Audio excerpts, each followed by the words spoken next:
At this time, we're going to re-adjourn the meeting of the board. If everybody could please stand for the pledge. I pledge allegiance to the flag of the United States of America and to the republic for which it stands, one nation, under God, indivisible, with liberty and justice for all.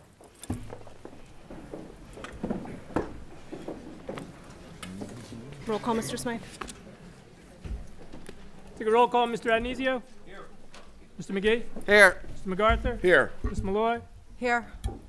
Mr. Sanfilippo. Here. Mr. Sullivan. Here. Mr. Wondrak. Here. Ms. Waniak. Here. Ms. Connell. Here. And to get us started this evening, we will have our student representatives report. Good evening, Mrs. Connolly, Superintendent Dyer, and members of the Board of Education. The third marking period is in full swing. Seniors are still waiting patiently for college acceptances, while others are declaring their plans for next year.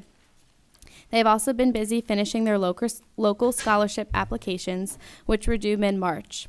AP exams are fast approaching, and the students are learning the last of the curriculum before reviewing begins. 4s and 5s are definitely the goal.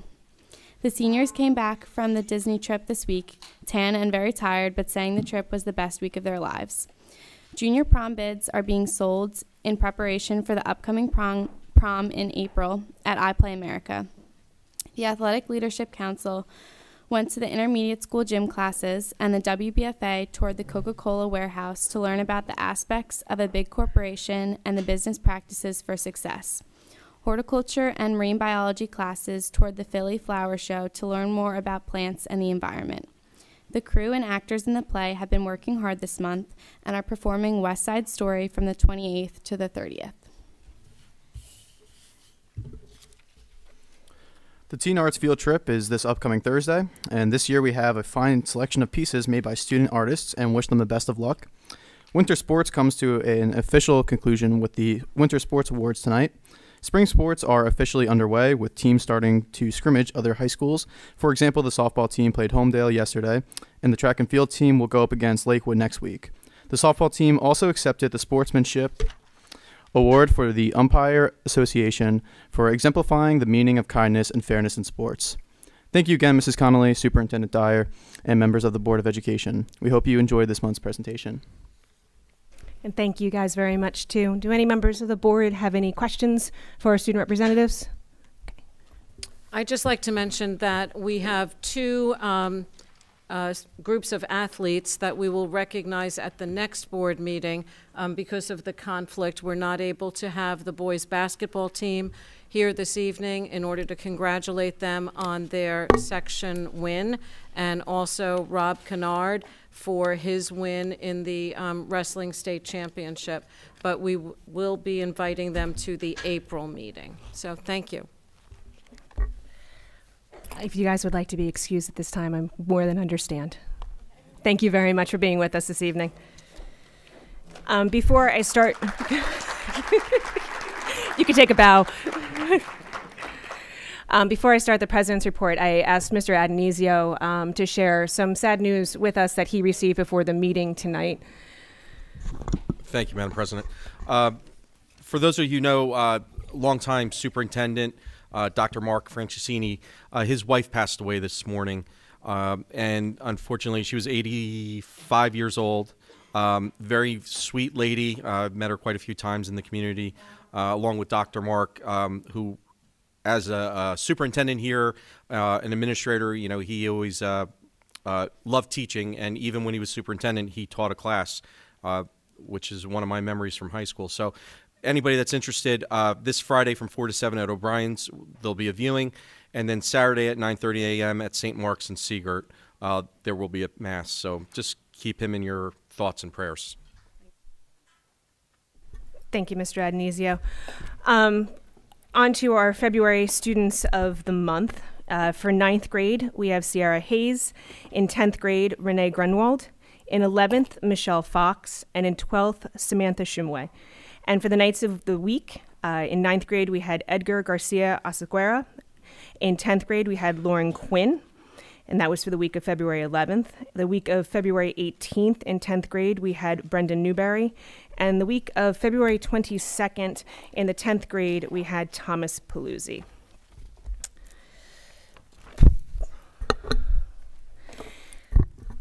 As some of you may know, the New Jersey Appellate Division issued a decision last week requiring the Wall Township Board of Education to conduct a public hearing and provide notice for the contract for Superintendent Dyer between 2017 through 2020. Although the Board of Education is disappointed in the Appellate Division's decision, we will comply with the directive and conduct a vote on the superintendent's contract in a timely manner.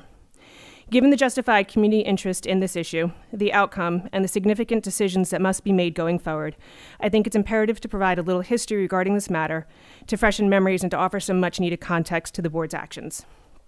Superintendent salaries were capped in 2011.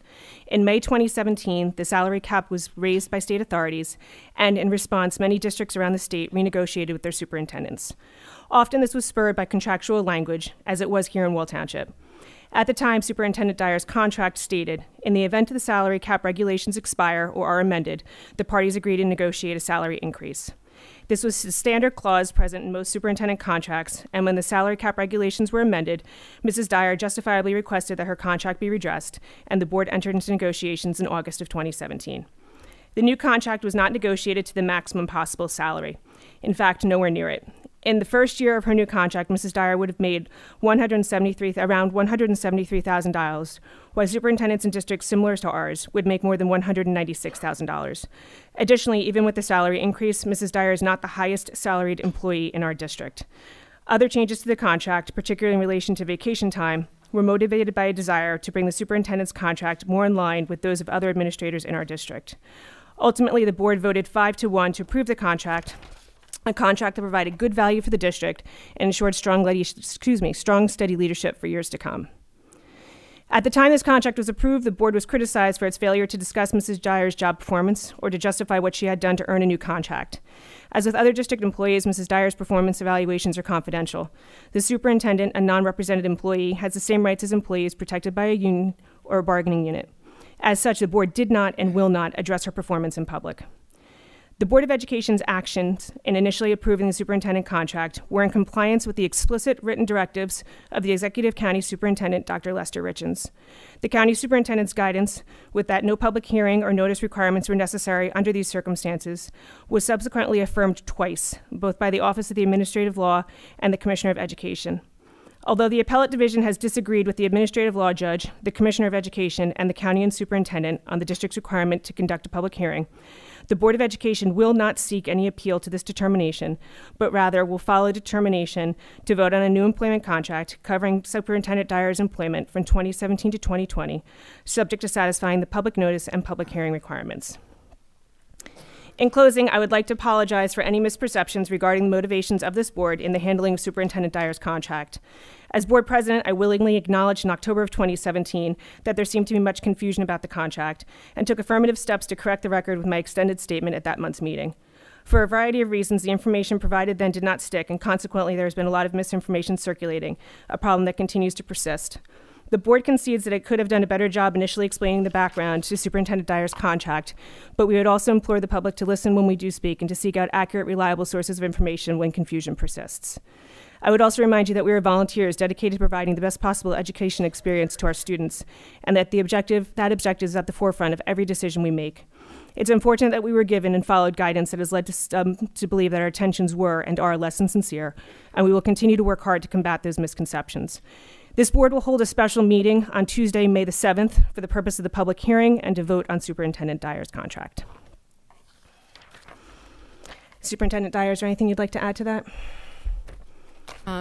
Thank you, Madam President. I would just say, that we were all operating under the same guidance from the Department of Education, the Executive County Superintendent, my attorney, the board's attorney, and at the end of the day, there's a appellate decision that is contrary to what we were told. So I look forward to moving forward and continuing to serve the students and staff of Wall Township. Thank you. It's actually also time for your student safety data system report. I'm happy to report on that as well. Twice annually, I'm required to report out to the public and the board on what used to be called the Violence and Vandalism Report. It's now called the Student Safety data systems report, and there are some differences in with regard to what we report to the Department of Education and how we're able to then compare one year to the next. So there is a handout that was provided, and then this will also be on the website. Under bullying, if you go on the website and you look under bullying, you can see previous year reports, and you can also look at the comparative data. So this will be added to that tomorrow. For the time period of September 1st through December 31st of 2018, that's the period that we're reporting on now, we had a total of 18 HIB allegations in the district. And of those allegations, 8 were confirmed to meet the definition of harassment, intimidation, and bullying under the law by the anti-bullying specialists, and those decisions, were subsequently affirmed by the Board of Education. We also had a total of 45 HIB trainings in the district. That would be trainings for staff, and a total of 61 programs for students. And the programs for students can be character education. The Week of Respect, for example, is a HIB program. We might do work with responsive classrooms, social problem solving, peace works, etc. So those are all programs. In terms of comparisons, so far in 2018-19, we had 26 investigations into allegations of misconduct, HIB, and as I said, 8 of them were confirmed. Some of them ultimately are designated as code of conduct violations. Compared to last year, for the entire year of 17-18, there were 65 investigations, 34 confirmed HIB incidents, and 31 that were not confirmed. So that's a total of, that's 52% of the investigations resulted in HIB confirmations last year. And this year, right now, we're running at 31%. With regard to other incidents that result in suspension for students, we also report out on violence, false public alarm, vandalism, substance abuse, weapons, HIB again, HIB alleged, and other incidents. And I'll tell you what the other incidents are in a minute. We only had 4 incidents of violence so far this year compared to 28 of all of last year. We had 1 false public alarm, and that's actually the first time in 5 years that we've reported a false public alarm. We had no incidents of vandalism, which is the same as last year. 6 incidences of substance abuse so far, 0 weapons, the HIB I already said, and then 48 other incidents. And these are the types of other incidents that resulted in removal from school, either in-school suspension or out-of-school suspension. The, not the winner of the classification, but close to it, is smoking, either e-cigarettes or cigarettes. And the e-cigarettes is very much on the rise. So far this year, in the first half, up through December 31st, there were 17 students who were suspended, either out of school or in school, for smoking. We had 18 students who received a type of suspension for disrespectful behavior or conduct unbecoming. Only 2 students who were suspended for leaving the building without permission. And then we had 11 incidences of physical contact that was not a fight. Fights fall under the category of violence, and physical contact, pushing, shoving, where there's not mutual engagement, is called contact. And just saw a typo there that I want to see. So that was a total of 38 of other incidents that resulted in suspension. Okay?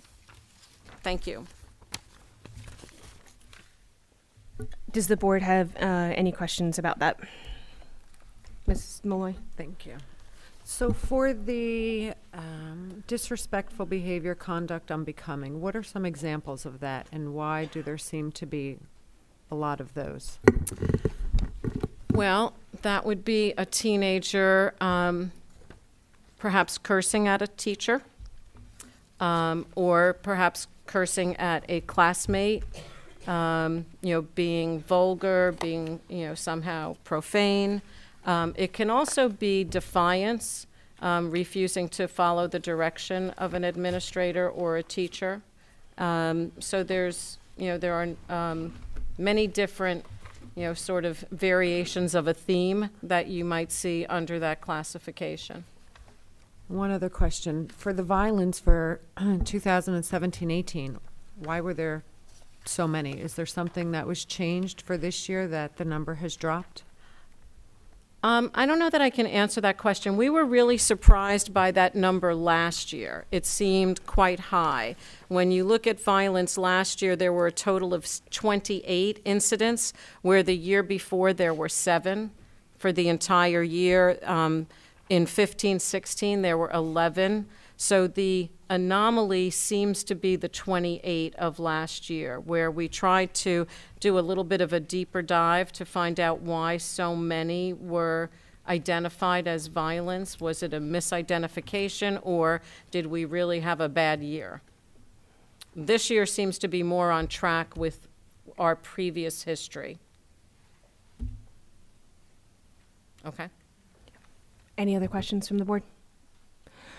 Mr. McGee, do you have your legislative updates? I do, and the first legislative update is actually a growing issue. It's interesting. I know I've heard about it recently on the news and read about it, but essentially the Senate Education Committee in New Jersey has voted to advance a bill seeking to launch a pilot program to see whether or not later start times for high school students, for older students, would in fact be better for them, be healthier for them, etc. The American Academy of Pediatrics has weighed in reports and stated that it is its position that later start times for older children would be wiser. They have more difficult time getting to sleep before 11 p.m. and waking before 8.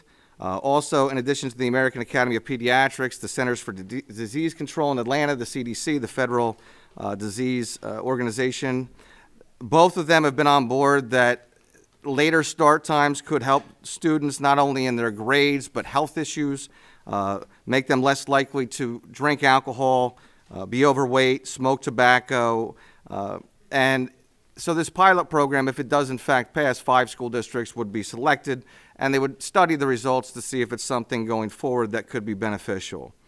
The only other legislative update I have is that there were some bills to try to change the graduation requirements as a result of the appellate division decision that struck down those requirements, the state-imposed requirements. Because the appellate division decision struck it down already, there is not a rush, and a lot of the parents went in and they lobbied and stated that let's get this right essentially, let's not rush this, let's make sure we do it correctly. So as a result, those bills have been pulled, and what's going to happen now is they're going to look at the issue going forward. But as it stands, the appellate division decision is what the controlling law is, and the new state regulations are not binding. That's all for my legislative updates this meeting. Thank you. Are there any questions for Mr. McGee regarding that? Okay, Mr. Sanfilippo, do you have your Wall Community Alliance? Yes, I was filling in for Robin, and I attended the Wall Community Alliance meeting. I got a tutorial on how to put a breakfast on by, I believe, Ned Thompson was there. Basically, the biggest thing that they were talking about is April 13th is the breakfast. And I think we're not having the meatball gala, so this is going to be an extravagant breakfast. There's going to be carving stations. There's going to be omelet stations. There's going to be pancakes, lots of pancakes. Everybody's encouraged to attend, and they also really need some volunteers as well. I know Jimmy Cadigan was there. He's a police officer in Wall Township, and I know he's got some vast culinary experience, and he had a couple other folks coming in to man the omelet station, but I believe it starts at 9 o'clock and then goes till 12. There's also the Easter egg hunt is that day. So please, it's a great event, and I know that they really want to. Have a fantastic showing on it in lieu of having the Meatball Gala.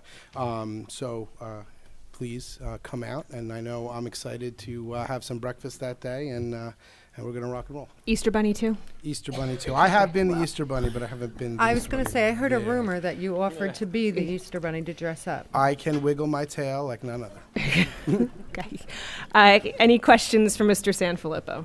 I just wanted to thank you for attending the meeting in my absence so that I could go to the Monmouth County School Board's 8th grade dialogue program. So I really appreciate it. You're very welcome. I donned my most beautiful paisley scarf at the event. So with that said, we're going to start our committee reports, and tonight we're going to try something a little bit new, which is basically not to just read the minutes into the record, but instead to highlight the key points of them and hopefully promote some sort of a discussion. We'll see if that actually works. And first up is Mrs. Zawodniak with policy. Thank you. The Policy Committee met on March 5th from 7:10 to 7:50. In attendance, Mrs. Connolly, Mrs. Dyer, Mr. MacArthur, Mr. Sullivan, and myself. And as usual, we reviewed the policies on the agenda and made recommendations. And the details are in the committee report, and the policies are provided with track changes so you can see what the recommendations are. Some of the highlights on the first readings are that, as Mrs. Dyer already alluded to, the electronic violence and vandalism reporting system is being replaced with the student safety data system. And so that change is throughout the first readings, in addition to several specific language updates in response to changes in administrative code and various citation updates.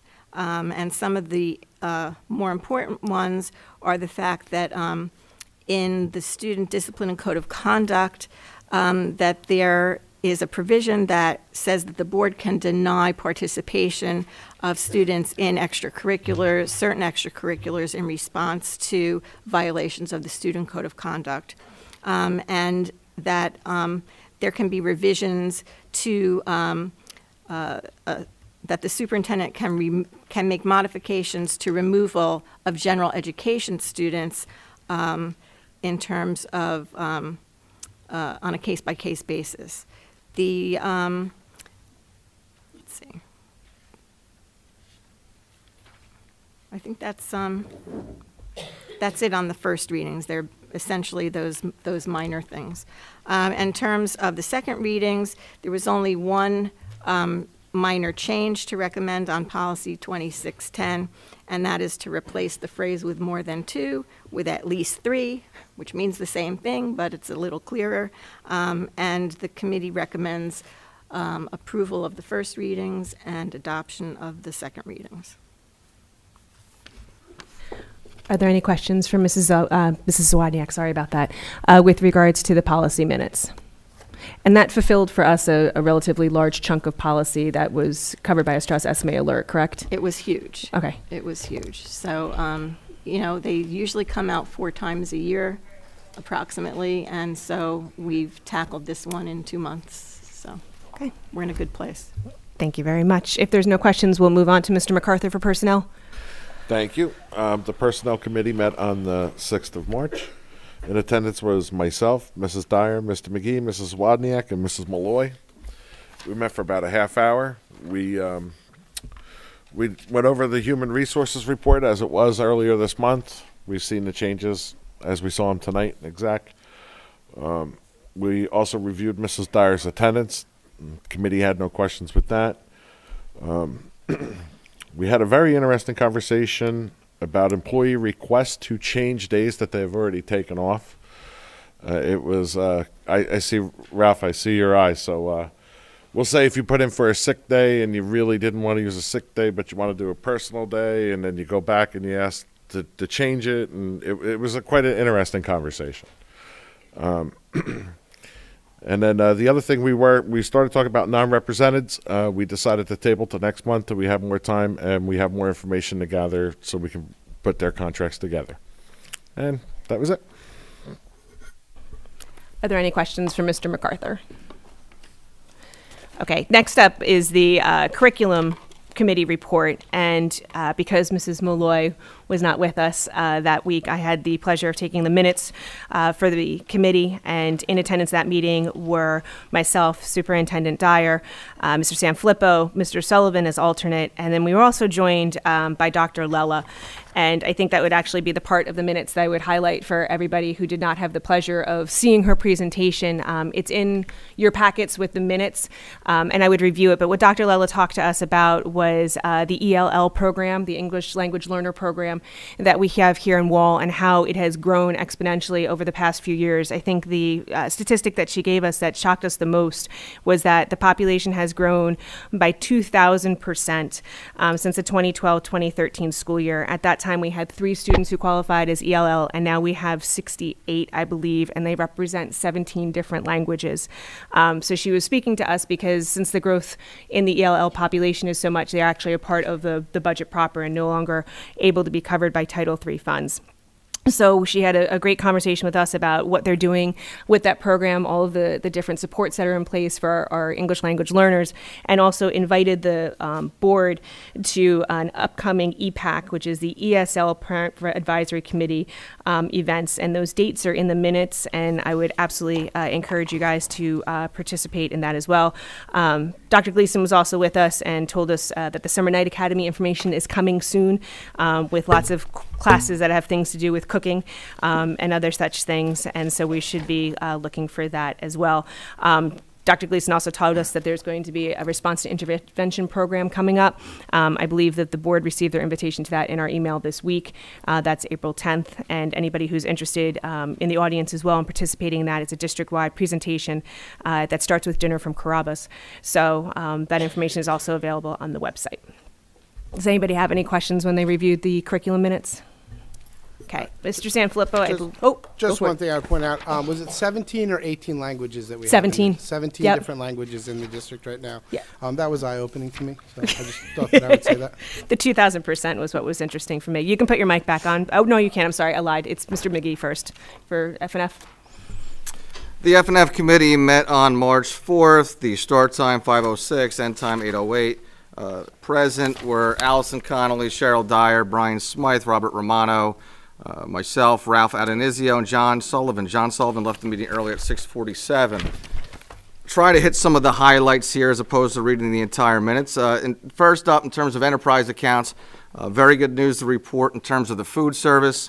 I didn't have the numbers. We didn't have the numbers at the time of the meeting. We had an approximation, but if you look at the numbers, this time this year, we're approximately 11,500 better off this year than we were at the same time last year.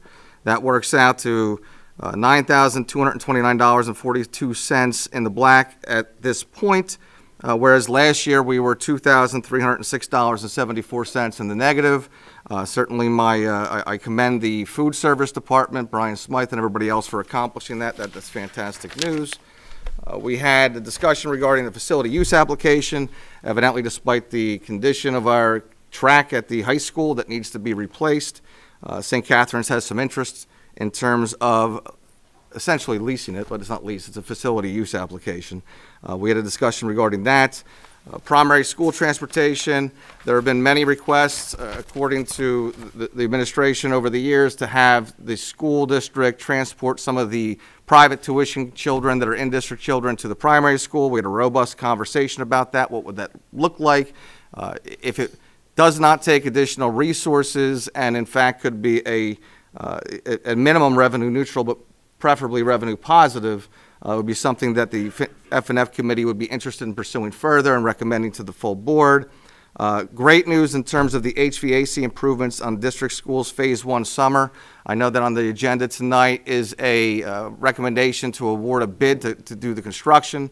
Just as a recap for anybody that may not be aware, much of the funding that had been set aside in the budgetary year for this year to do the bus depot at a location has now been redirected. Part of that is going to be used right now this summer to air condition a number of rooms in various of the school buildings, with the ultimate goal being air conditioning the entire, or nearly the entire school district by next year. So that's exciting because that's tackling one of the projects on the major list. We had a discussion regarding this list, which is the long-range facility plan, and I certainly invite the entire board or any member of the public to review and to discuss some of these issues, because I'm adamant that many of these, if not all of them, are needs, not wants, and they're substantial. We're making progress. As I noted, there's an air conditioning project. We just replaced a boiler in a high school, but there's a lot of progress and there's a long road ahead of us, and it's going to take some significant resources and will to get it done. But ultimately, it's about the students, it's about the district, it's about the parents, it's about the teachers, the staff, because these are health, security, and facility needs that need to be accomplished. So we had to, and I invite you to take a look at the minutes to look at that, some of the surprises that come up, because this is not something, of course, that is set in stone, or that now we have some required roof repairs at the operations building, tech building, and at the barn over back by the administrative complex. We discussed that, trying to prioritize what needs to be done first and what we can afford going forward.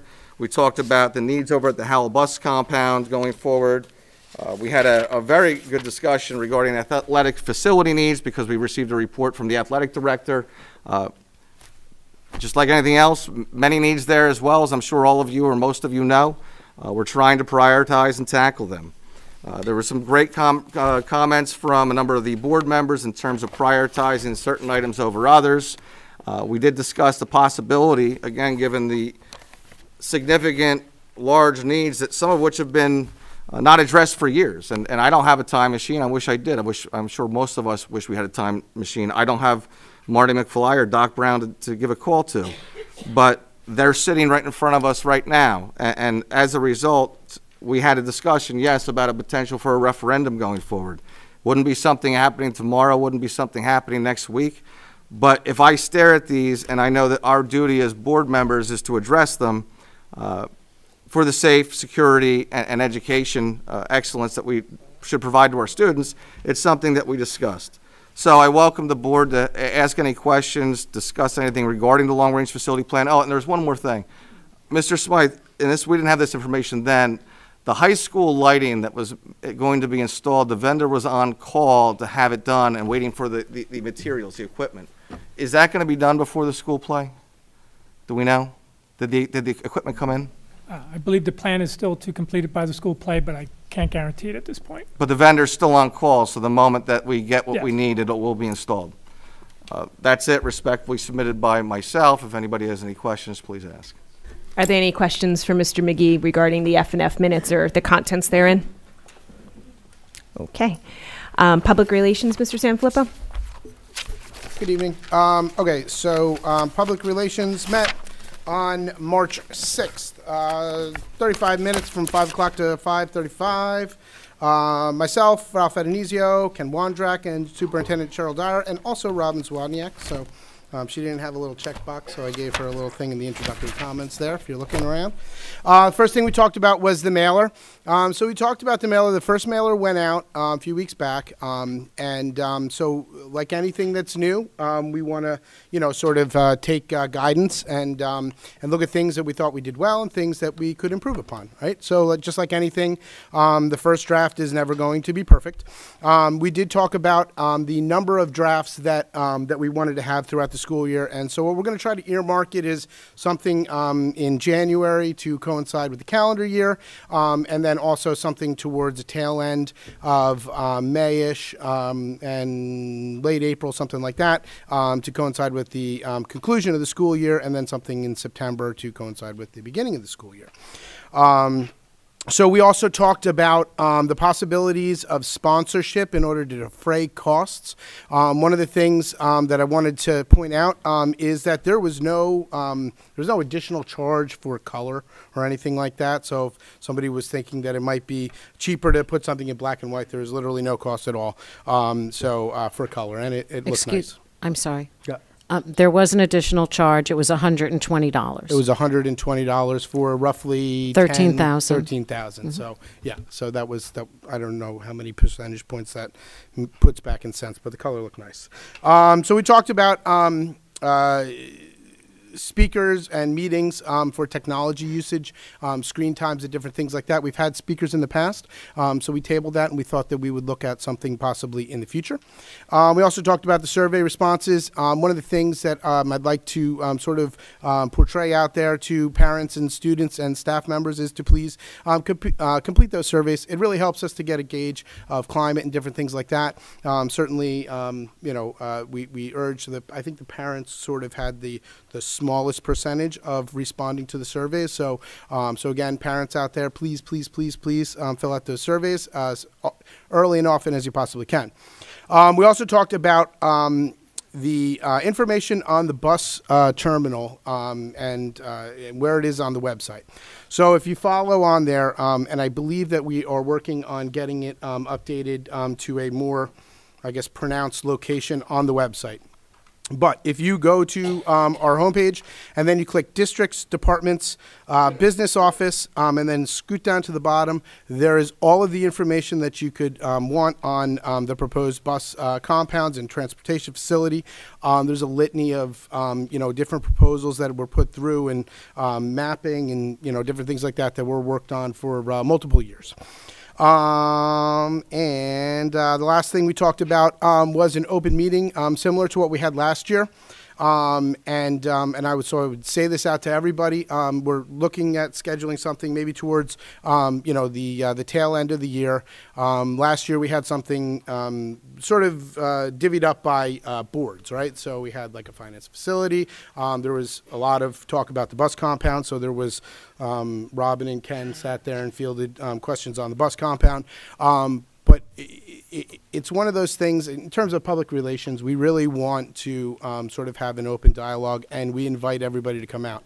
And we'll have dates for you on that, and it's a really good opportunity for, teachers and staff and, parents and, everybody to come in and, sort of, talk to board members as opposed to, maybe just, looking at things on YouTube and, different stuff like that, or talking about it on Facebook, but to come in and give us input. So,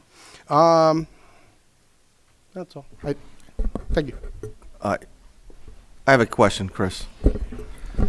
Assuming or inferring that we're going to keep proceeding with the newsletter and the mailer, has any thought been given regarding trying to find some synergy with perhaps having this somehow tailored with the curriculum, having students involved? This seems to me to be really low-hanging fruit, that if we're going to do it, this is a great project where hands-on skills, which is consistent with the strategic plan, but hands-on skills, and really this is real-world skills, can be learned, not only how to write succinctly or to format, because it wouldn't just be applicable to the paper, it would also be applicable to, this is very consistent with what you have to do with online.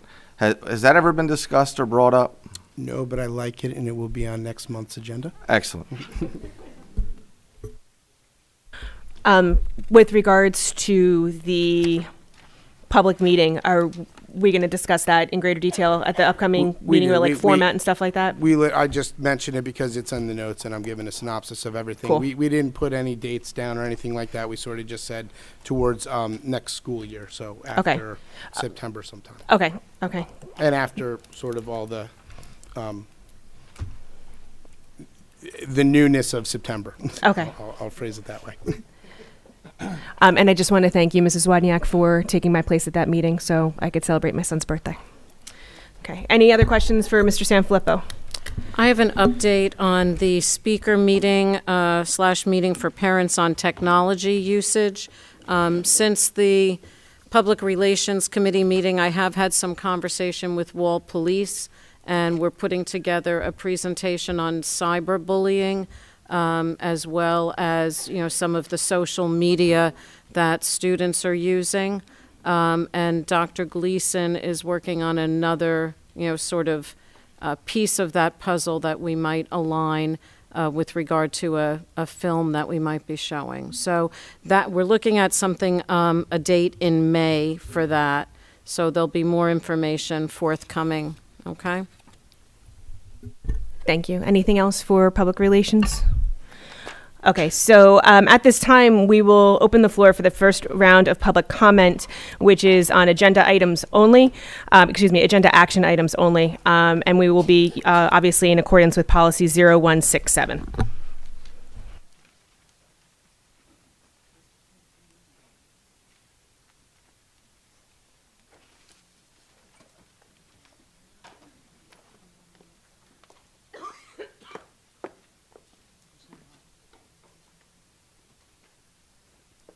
My technology department is walking down behind me. I apologize.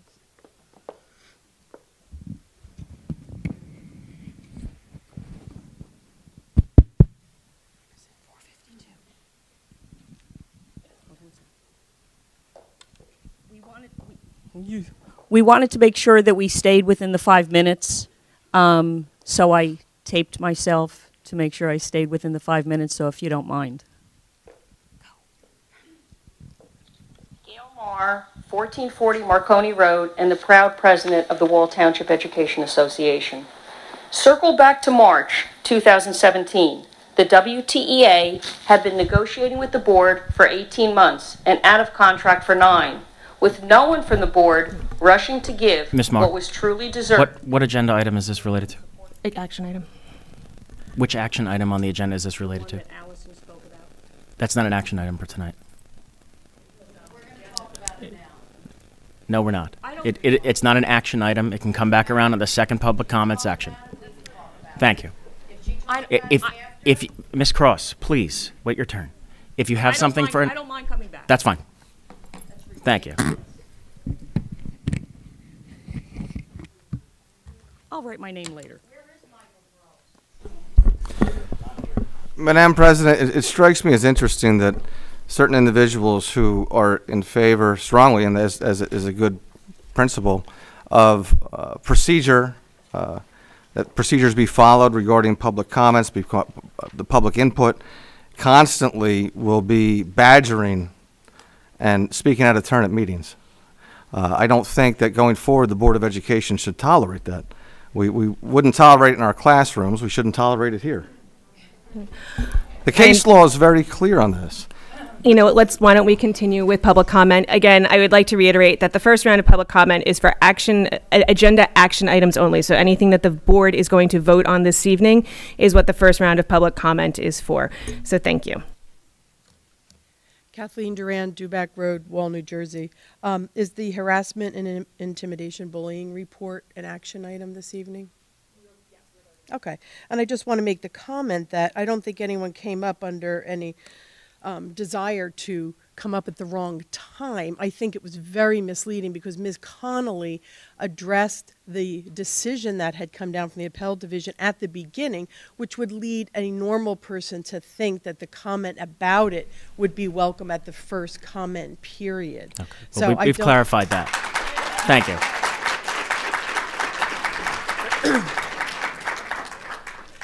The questions that I had, but just looking at the harassment, intimidation, and bullying, and I've made my position on this clear before, as the parent of a child who was severely beaten at Wall Intermediate School within this time period.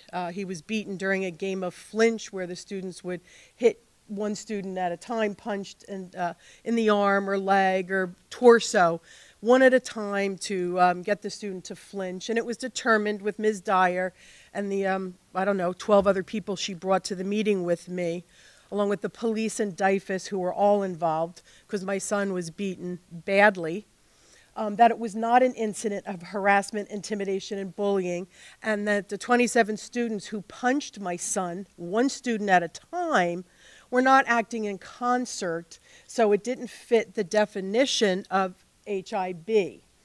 I've taken issue repeatedly, for those who've not been here, with the definition of what constitutes harassment, intimidation, and bullying since then because of it. So my question is today, has anything changed between 2014 and 2018 and how the incidents are classified as either harassment, intimidation, or bullying?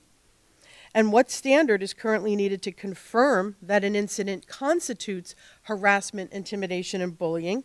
And you can assume for the purposes of that in your response that I do understand the state definition of harassment, intimidation, and bullying, but I'd like to know the one that Wall applies to the extent it differs or complies with the state standard. I want to know who makes the determination. I'd still like an answer as to how 27 children punching my child would, and I offered to the board, just so everybody knows, I offered to show them the pictures of my child. Not one person cared enough to come look so that they would understand why a parent would speak out and say that, you know, just to avoid your statistics that look nice here, to make Wall look better, that you would actually avoid dealing with a child suffering because your statistics meant more. My last question, and I know better than to expect any answers, is why is there a discrepancy between Central School and all the other elementary schools in terms of the programs that are offered? I noticed that Central School produced 28 positive non-harassment, intimidation, bullying programs, and the other schools presented between 5 and 8. I'm kind of curious who's overseeing the programs. Why is that not being done evenly across the board? And if there's been a determination that such programs are to no effect, why is Central doing them? And if it's been shown that these programs do have a positive effect, why aren't the other schools doing them? And I look forward to addressing the board again at the end. Thank you very much.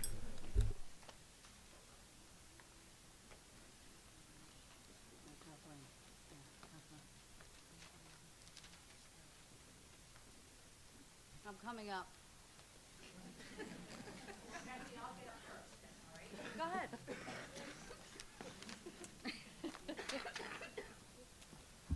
Hi, I'm Ann Moonen. I live in Wall Township. This is about the newsletter that went out, Chris. I just want to say my copy and about 15 of my friends received their copy. It was in the middle of all of the junk mail that came through, and because the heading of the first column, the first headline, was bigger than the statement that who Ann, it was from. I'm really sorry. No, this is an agenda item, Dan. It's not an action item. It doesn't matter. It's an agenda The first, item. all right, let me just make a general announcement. The first public comment period is going to be for action items only. Did that change? That's what we're doing. It's an action item only. I'm sorry. Okay. Can I just say something else since I'm up here? You let the 2 students go home early because you were concerned about them and their homework, yet I'm sure we have some of their teachers who are sitting up here who also deserve that same kind of consideration. I know that's not an action program. Duly noted.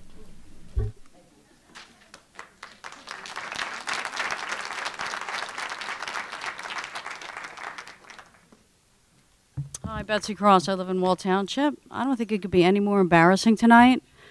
Where is Mr. Gross? I have 28 pages of attorney bills over a superintendent lawsuit I'd like to go over. Where is he?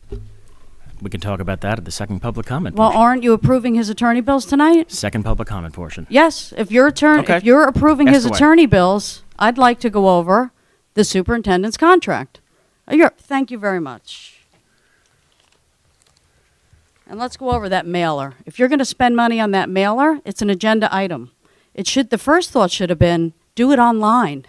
You know, I can't believe that we're not doing it online. I didn't get it, and I know so many people that didn't get the mailer.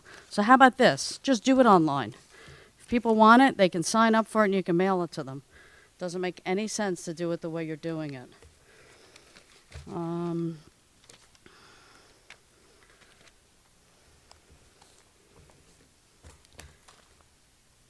I'd like to go over the first time that I saw that we were going to be opening up Superintendent Cheryl Dyer's contract.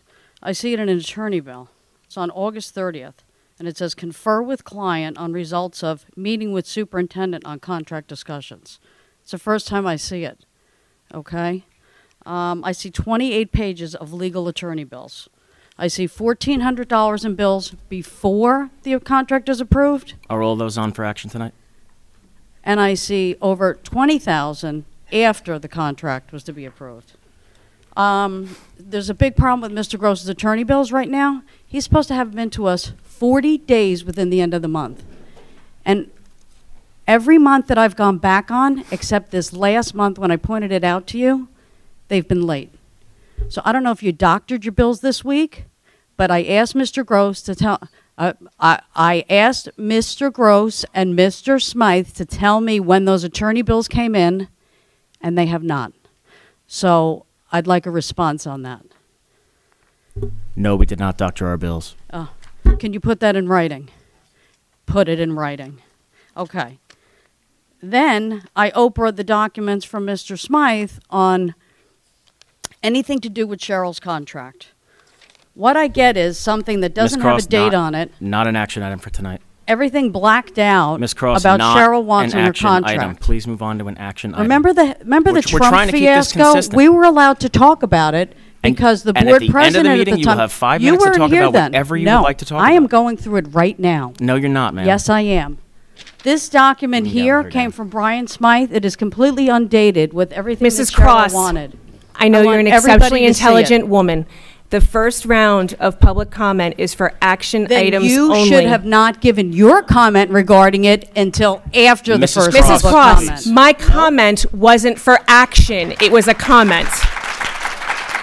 And we can continue to we can conflate go information back- as much we as can you go want, back but the to president's statement is not Nope. something that gets voted on tonight, and Nope. therefore it is not an action item. Nope. Mrs. Cross, You I'm going to brought it have to up ask you to first, move on to an and then action we item or can. sit down. No, I'm going to keep going through because we have all I these would like to people know here and they're not why- gonna wait. Mrs. Cross, you're out of order. I'd No, like- you're out of order. I'd like to know why. You're out of order, the not me.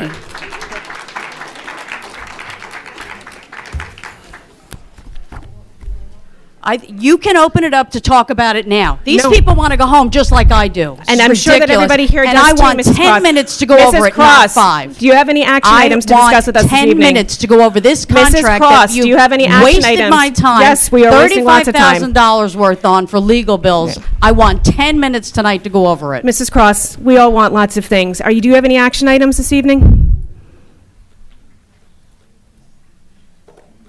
I would like respect at the meeting. I think I'd you like would respect too. at the meeting too. Okay, so then there's You some give me basic rules respect, that we're I'll going to give you follow. respect. How about we start with not talking when the other one's talking? So right now, this is for Let me action finish. items only. The president's report is not an action item because we don't vote on it, so it is not an action item. Do just you like not we want don't, people just like to the talk teachers. more than 5 minutes on Cheryl's contract? It Is has that your nothing goal? to do with that. Yes, No, was it is your not goal. my goal. You should have wrote it on the agenda. You talked Mrs. about Cross, it. can we please get to an action item here? You have 33 seconds to go.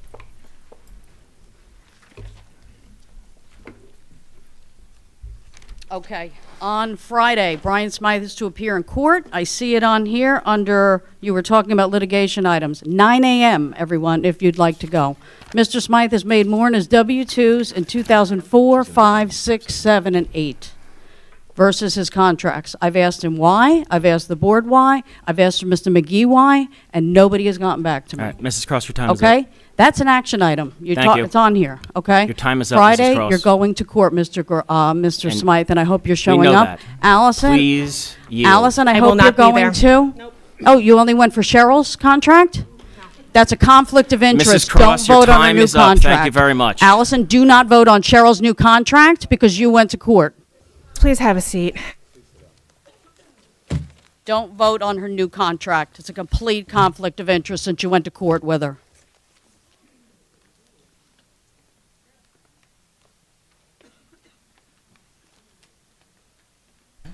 If there's nobody else for public comment, we're going to move on. I need a motion to approve the secretary's minutes, item 13. I'll make that motion. I'll second. Any questions or comments? Okay. Roll call, Mr. Smythe. Mr. Anizio. Yes. Mr. McGee. Yes. Mr. MacArthur. Yes. Ms. Malloy. Sir. Maybe not. Mr. Sanfilippo. Yes. Mr. Sullivan. Yes. Mr. Wondrak. Yes. Ms. Waniak. Yes. Ms. Connolly. Yes. At this time, I need a motion to approve, after public hearing, the items listed for first reading under the policy agenda. I'll make that motion.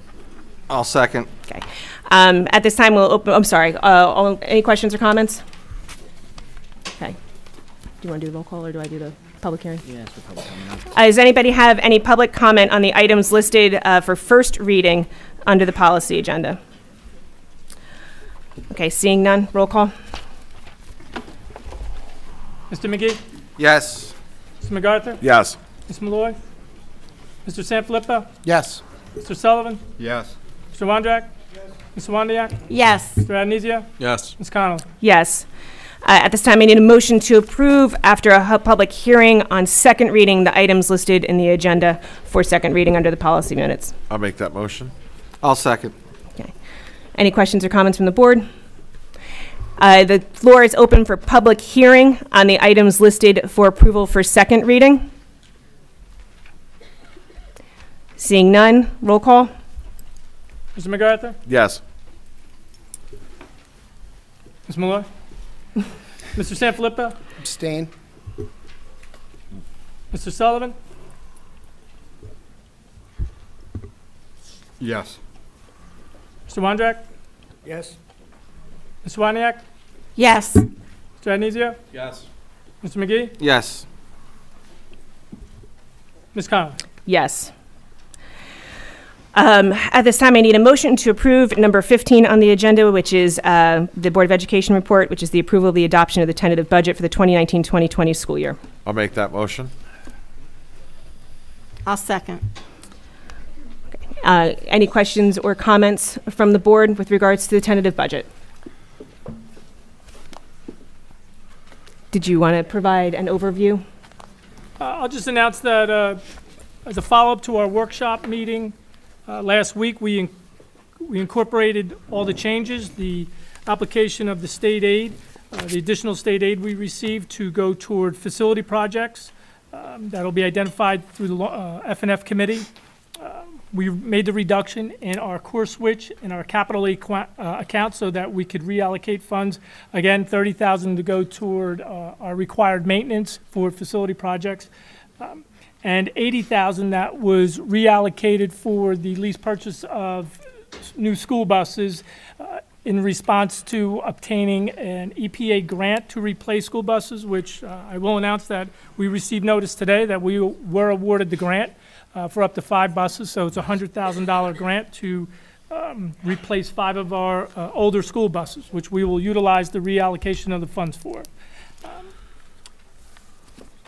With those changes, we have a drawdown on capital reserve of $2,957,000 to fund those projects, especially the phase 2 of the air conditioning projects at Allenwood and Central School, the roofing project for the operations department, and improvements for our student transportation. We have a drawdown of $100,000 in our maintenance reserve for required maintenance projects, and we've drawn down $695,000 from our emergency reserve to help fund health benefit increases as well as security projects. The resolution that we have before the board tonight, the adoption of the tentative budget, kind of working backwards, the drawdown on the emergency reserve, or the use of the emergency reserve, is earmarked for health benefit increases and for security improvements in the district, because that's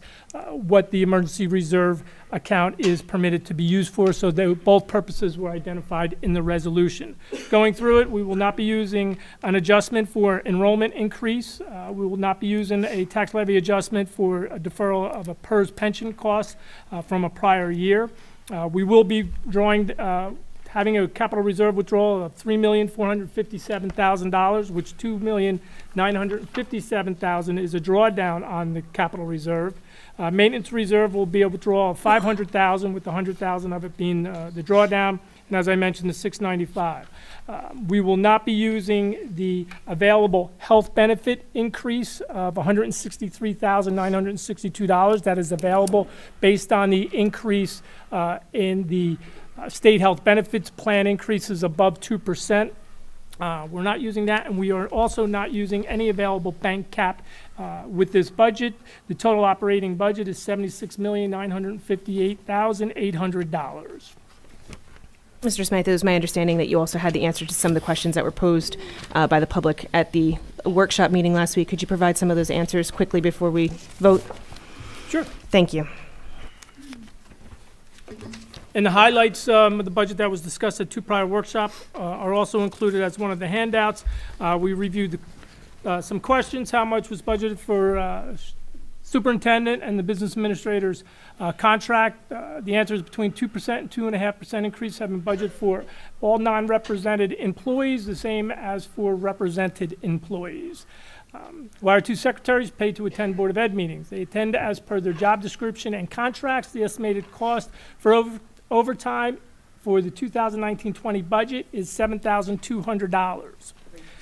How much do you estimate for health insurance in the 1920 school year? What are you estimating spending for health insurance in the 1819 school year? We have budgeted $10,581,554 in the 1920 school year for health benefits. That's an increase of $990,000. 424, which is an increase of approximately 10%.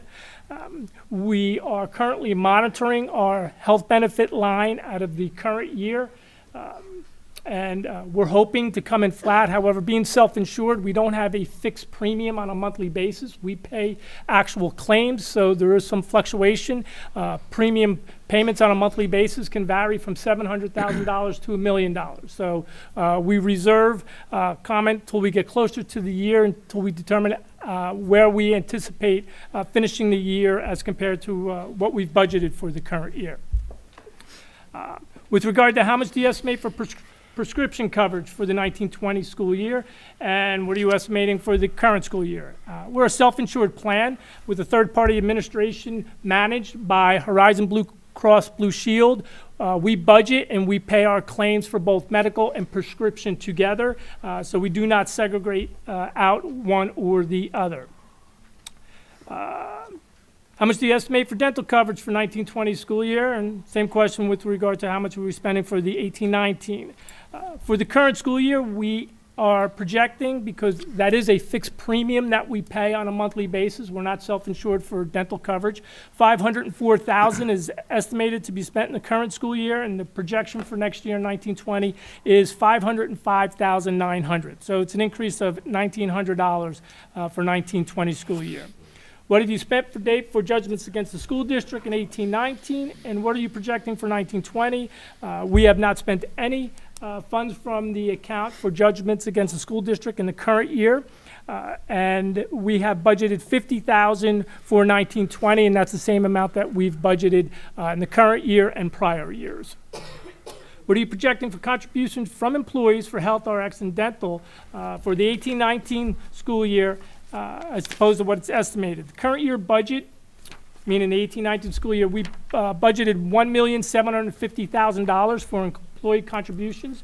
We anticipate, based on projecting out for the remainder of the year, that the contribution will be $1,829,000 approximately, and we have budgeted for the 1920 school year $1,830,000 for the 1920. Are you suggesting any changes in the health plan design for 1920? That is a negotiations topic and can't be addressed at this time. And are we getting standalone RX quotes? Again, we are self-insured for our medical and prescription. And what we do annually when we go out for quotes for our third-party administrative services is we compare our self-insured program, both current and what our projected claims will be compared to being in the state health benefits plan or being in a private premium plan. When that was estimated last year, we are below the projections or what it would cost the district otherwise to be in the state plan or a private plan by over $2 million a year. And those costs are reflected in the amount that we budget on an annual basis. Thank you for addressing those questions. Mrs. Cross, please don't yell out from the audience.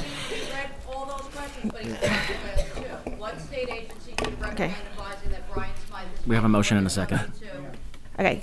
We have a motion and a second, so we can vote now? Yes. Okay, good. Roll call.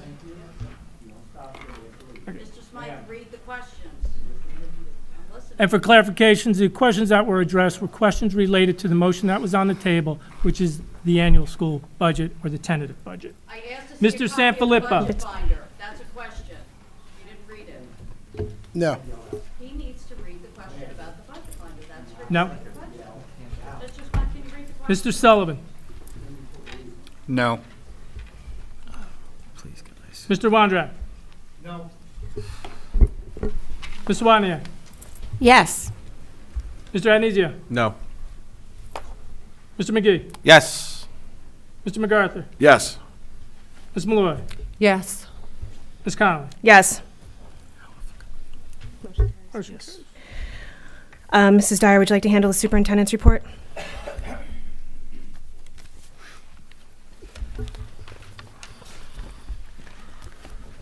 Thank you. At this time, I'd ask for a motion to approve by consent agenda item 16, which is the superintendent's report, A through J inclusive. I'll make that motion. I'll second. And Any questions or comments? Did you make the motion? I made the motion. Okay. Sorry, I just wanted to make sure. I'll clarify next. Any questions or comments? Okay, seeing none. Mr. Sullivan. Yes. Mr. Wondrak. Yes. Wait a second. Mr. Waniak.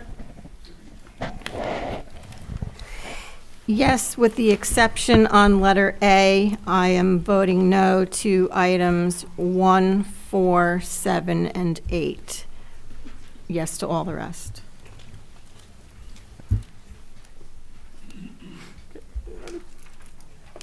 Mr. Adenizio. Yes, except for item A, 1, 4, 7, and 8, I vote no. Mr. McGee. Yes, except for item A, 1, 4, 7, and 8. Likewise, I vote no. Mr. MacArthur. Yes, with the same exceptions, I vote no. Ms. Malloy. Yes, with the exception of A, 1, 4, 7, and 8. You vote. I vote yes to everything but no to A, 1, 4, 7, and 8. Mr. Sanfilippo. Yes, with exception to 1, 4, 7, and 8 on A. Ms. Connolly. Yes, except for item A. I vote no to items 1, 4, 7, and 8.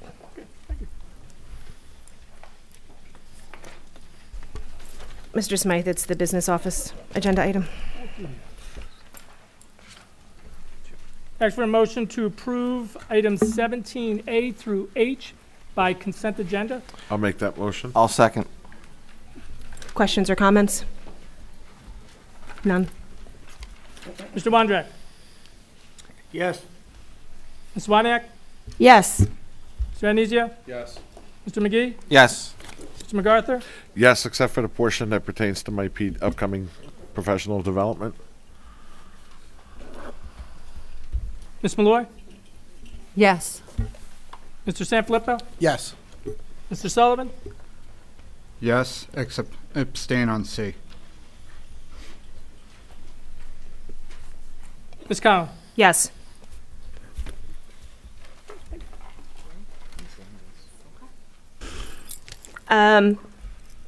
If there's nothing for the miscellaneous section of the agenda, at this time we'll open the floor for public comment on any item.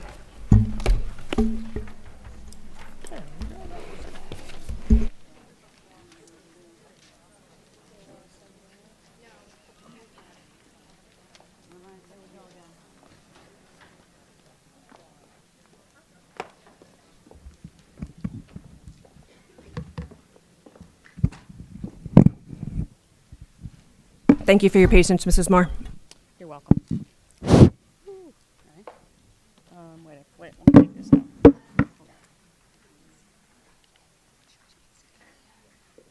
This down here now. Yep, okay.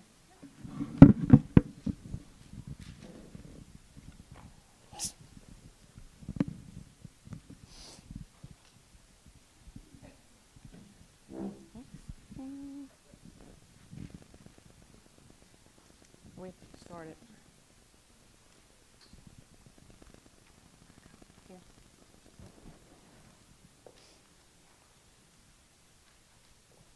I don't normally talk to myself, so that's a little tricky here.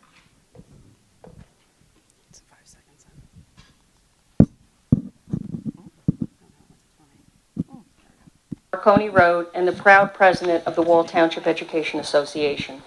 Circle back to March 2017. The WTEA had been negotiating with the board for 18 months and out of contract for 9, with no one from the board rushing to give what was truly deserved to the educators and support staff of the district. May 2017, after the infamous email was sent out about the WTEA to the community, Mr. Smythe's contract is brought up to be renewed. Still in his current contract for another month, approved, says the board, and the crowd goes wild. June 2017, we settle our contract, but never have the ability to distribute it. Someone has eliminated significant language without authority, not once, but 14 times. The summer is rolling to a close, and the WTEA hears that Mr. Brophy will be appointed to the Monmouth County Board of Elections. He will need to resign from the board, and probably before the November Board of Ed elections occur. We move into the new school year. The administrators local is now out of contract, and the agenda for the September 2017 board meeting is posted. A new contract for the superintendent is on the agenda, but she's in contract for nearly another 2 years. But it's true, and the big question is why. I listened to the audio from that meeting this past weekend. Mrs. Duran speaks and suggests that there might be something politically motivated about the timing. At this point, Mr. Bongiovanni asked Mr. Gross if there's any merit to Mrs. Duran's comments about the public notice.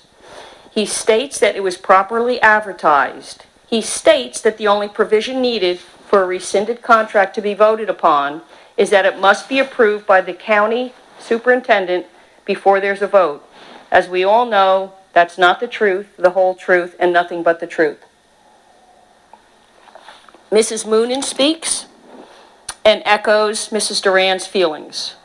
Mrs. Cross then expresses the same feelings about the contract.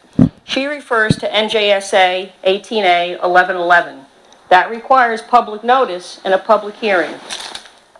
Mrs. Dyer sends out an email about the forensic audit and strategic plan being discussed, but doesn't bother to mention anything about her own contract being up for a vote.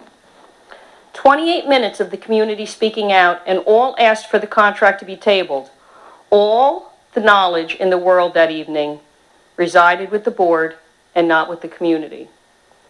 After it seems members of the board had gone about 10 rounds with Mr. Bongiovanni, he asked to table the contract, but his motion is not seconded. Then comes the vote. 5 is the number needed to get it passed, with 3 of the 9 unable to vote because of conflicts. So out of the 6 people, 5 need to say yes. That will get the contract approved. The stars align.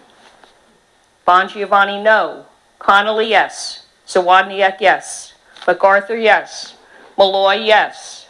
And lastly, Brophy, yes. For this is the last time he is able to vote as his final act at his last meeting as a board member. It's all about timing. Here we are, 18 months later. We've won the opinion after the Commissioner of Education denied our motion. Last Thursday, the Superior Court of New Jersey, Appellant Division, reversed that decision. The board has been directed to vote, subject to satisfying the public notice and public hearing requirements of 18A 1111. Now circle back to October of 17. Mr. Brophy is gone, and then there were 8. Judges Sumner and Mitteroff state, this obviously leaves one to wonder what had happened if it occurred that we had that notice and that public hearing. Only about 7 superintendents in the entire state of New Jersey have followed this path, the path provided by Chris Christie legislation, and we all know how fond we are with legislation that Chris Christie has enacted. What should the board do this time that wasn't done in 2017? Poll the parents, taxpayers, non-represented, WTEA, and the WTASC. All the wisdom in the world does not reside on the dais. We are the community, and it's time to listen to what we have to say. Thank you.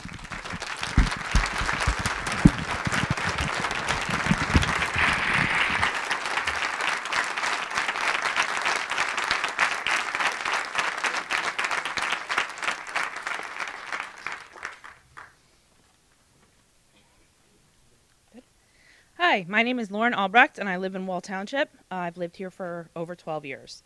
I'm here tonight to thank the Wall Township Board of Education for its hard work, dedication to students, and determination in the face of endless negative onslaught. It should be recognized that the service of all board members of this board is entirely voluntary and consumes many hours of time each week in the form of meetings, research, communication, and attending events in support of Wall schools. It appears to be the aim of a few very vocal members of this community to discredit all work done by this board. I'm not sure if these community members actually reside in Wall, as I don't have time in my day to research these things, but in my view, if these community members truly do reside in Wall and have a vested interest in the success of its schools, it would be in their best interest to support the work of this board, to offer positive input, and if the need arises, to voice constructive criticism. I don't think that any observer could possibly construe what these few vocal community members do in this public forum or in the public forum of social media as constructive criticism. Instead, it appears rather transparently as a politically motivated attempted hit, fueled by intentionally misleading statements, unfounded outrage, and outright lies. However, I would like to thank this Board of Education for something that is not subject to the opinions of a group of vocal critics, which is the fact that between 2015 and 2018, the graduation rate of Wall Township schools raised from 93.73% to 97.96%, a gain of over 4 percentage points.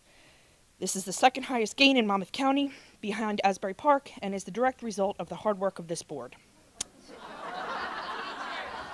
Your time is all up. However, I would like to thank this board. Quiet, please. I would like to thank this Board of Ed. Nobody said that it wasn't the teachers, but it's also the board. Your time is up as usual. However, I would like to thank this Board of Education for something that is not subject to the opinions of this group of vocal critics. Oh, I already said that part because I was interrupted again by the person who interrupts all the time. I applaud your decision to support the superintendent who has facilitated this positive change. I would also like to thank this board for all of its thoughtful deliberation on such issues as the placement of the buses, all directives from the state school boards, which are also not subject to your opinions, but are based on research and facts. In conclusion, I just wanted to come and voice my support for this board and its members. I personally have nothing to gain by saying thank you, except for the hope that it will motivate this board to continue the hard work that it already does.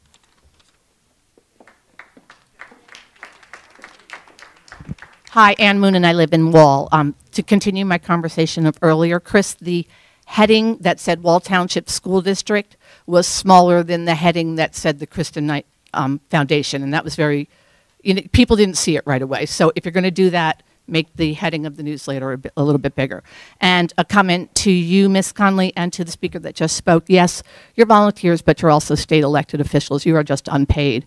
I know, I sat there too, and I never gripe that I'm a volunteer because I volunteered for thousands of things and it didn't become an excuse for me. You are state elected. So, and then next I would like to comment on Superintendent Dyer's contract. Back in September of 2017, several members of the public stood up during the public comments portion of the meeting and asked that the board table the vote of Cheryl Dyer's contract. I was one of those members. Our request fell upon deaf ears with the exception of one non-conflicted member who made a motion that the vote on the superintendent's contract be tabled. He was not able to stir any of the non-conflicted members of the board to second his motion. So the vote was taken, despite the request of stakeholders, for more time to read about and to hear discussions on the contract. During that vote, one of the conflicted members of the board stated her approval of Ms. Dyer's contract before the vote was complete. Right then and there, the vote should have been stopped, as it was, as I stated that evening after she did that, in my view, a very unethical move. Shortly after the vote, one member of the board who voted yes for the contract resigned from the Board of Ed for a government job, confirming rumors that had been heard around town before the vote. Perhaps at that time, the board could have reconsidered the vote because of how manipulative the rush to vote that evening now appeared. So here we are, exactly a year and a half later, and the superintendent's contract has finally been revoked. So much time and money has been wasted, and once again, the good name of our school and community has been dragged through the mire of what has been labeled by the judge as an absurdity. What a shame that the board could not open their eyes and ears and second that motion and at least take a vote on the tabling of the contract. It may have not made a difference, but at least it would have allowed the 5 members who voted yes to stop and spend a few moments of thought of exactly what they were doing. This school district does not need another scandal, and I hope that Ms. Dyer would consider retiring to save us any more that might happen under her rule. Thank you.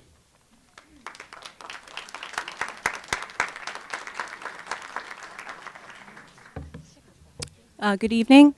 My name is Lee Jablonski, one of the co-presidents of the Old Mill Home and School Association, which is Old Mill Schools PTO. I'm speaking regarding the school facility use policy. I'm here with other members of the Home and School Executive Board and many other OMS parents and volunteers. And we are concerned with how this policy will affect our current and future fundraising efforts. To give you an idea, the things we as a PTO have been able to fund and pay for from our volunteering hours, $2,500 annually in scholarships to Wall High School graduates that went to Old Mill, an annual $500 donation to the Wall Township Police Lead graduation program for our 5th graders, $1,300 toward teacher hospitality, and our biggest expense is the average of about $18,000 a year on educational trips and assemblies. Examples of those are the Franklin Institute, the Intrepid Air and Space Museum, the New Jersey State House, the Old Barracks Museum, the Camden Aquarium, the Algonquin Theater, assemblies like the Pioneer Living and the Jenkinson's Aquarium visit. In the past, Old Mill Home and School also has provided gifts to school. For example, the marquee sign out front of the school and the rock wall installation in the gym. And in 2015, the PTO gifted a new playground, alone costing approximately $35,000. So Home and School, in addition, also hosts community events like the annual Fun Run in November, which is open to all of Wall's elementary schools, as well as school community events like book fairs and family fun nights. The Board of Ed, the schools, and the PTOs have operated in partnership for many years, and we would like to see this continue. The PTOs are supporting district goals of community outreach and student success in addition to raising funds. We are accomplishing great things for our students, and we feel we should have funds budgeted to help us all in the process. Thank you for your consideration.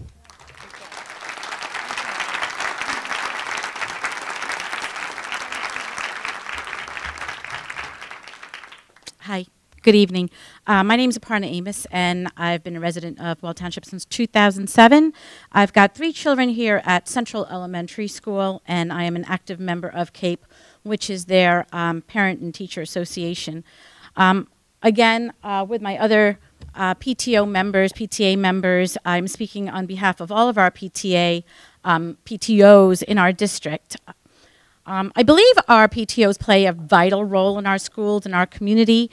Looking back, and I'm not going to give you an itemized list, but looking back over the past years, we've raised over $30,000 to $35,000 once again on curriculum-based programs and character ed programs. We provide funds in general for every class trip in Central School. That includes the students and the teachers. We run book fairs to support literacy programs. We raise thousands of dollars in books that go directly back to the library. Beanbag chairs, furnitures for the library for individual rooms when the teachers want to have like a reading nook, we provide that. We sponsor breakfasts for the children when the counselor asks us to promote character ed poster contests, we provide it. When we are asked by the nurse to provide bike helmets for Bike Safety Week, we provide it. When the school asks for healthy snacks and drinks to be distributed to promote wellness for our children, a wellness week, we provide it. We've provided things that haven't been asked for, awnings, updated picnic tables, updated playground equipment. Looking back, I found back in 2013 when Central's playground was put in that we spent and raised and spent over several years $97,000 for that playground to go in, and it already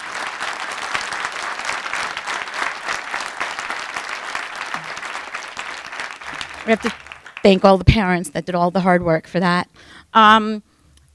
already needs updating because of the use and the population of our schools. We work volunteer hours, hours and hours of labor and time for the enrichment of our students, for our community. We give and we give. We support our students, we support our amazing teachers, and we support our community and all. So what we're asking, again, is to be just given consideration in your budgeting in regards to charging us for building use. We're having a hard time understanding why you're charging us when we're raising money directly back to you. I just urge you to revisit this policy. Thank you very much.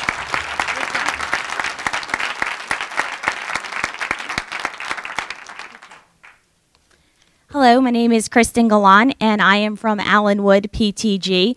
While I am a Wall resident, I am new to town and have only been part of this district for 2 years. But I did join our PTG because, echoing what they said, we do raise a lot of money. It is all volunteer work. Like the other schools, we have raised, and in our phase of doing a new playground, the parents volunteered to participate in all of our fundraisers to put in the new playground for $135,000. We also spend numerous amounts of money for our field trips, over $15,000, about $5,000 on assemblies.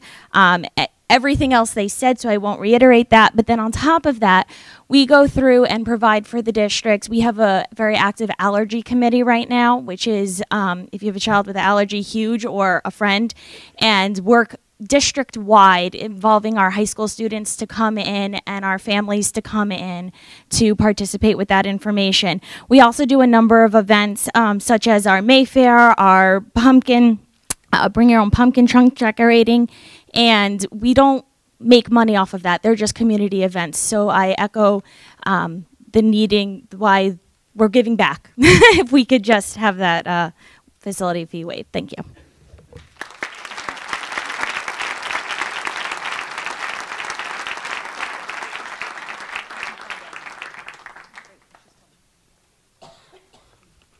Hi, everyone. And Madam President, in your general statement, you were vocal in stating that you're all volunteers that were elected. As you can see, every PTO here is elected as well. Could we just have your name for the record? Thank you. Yep, my name is Cody Gill. I am representing the West Belmar section of Wall, and West Belmar Elementary School is known as the small school with the big heart in Wall Township and is the smallest elementary school in our district, with an annual enrollment of 182 students in 2019.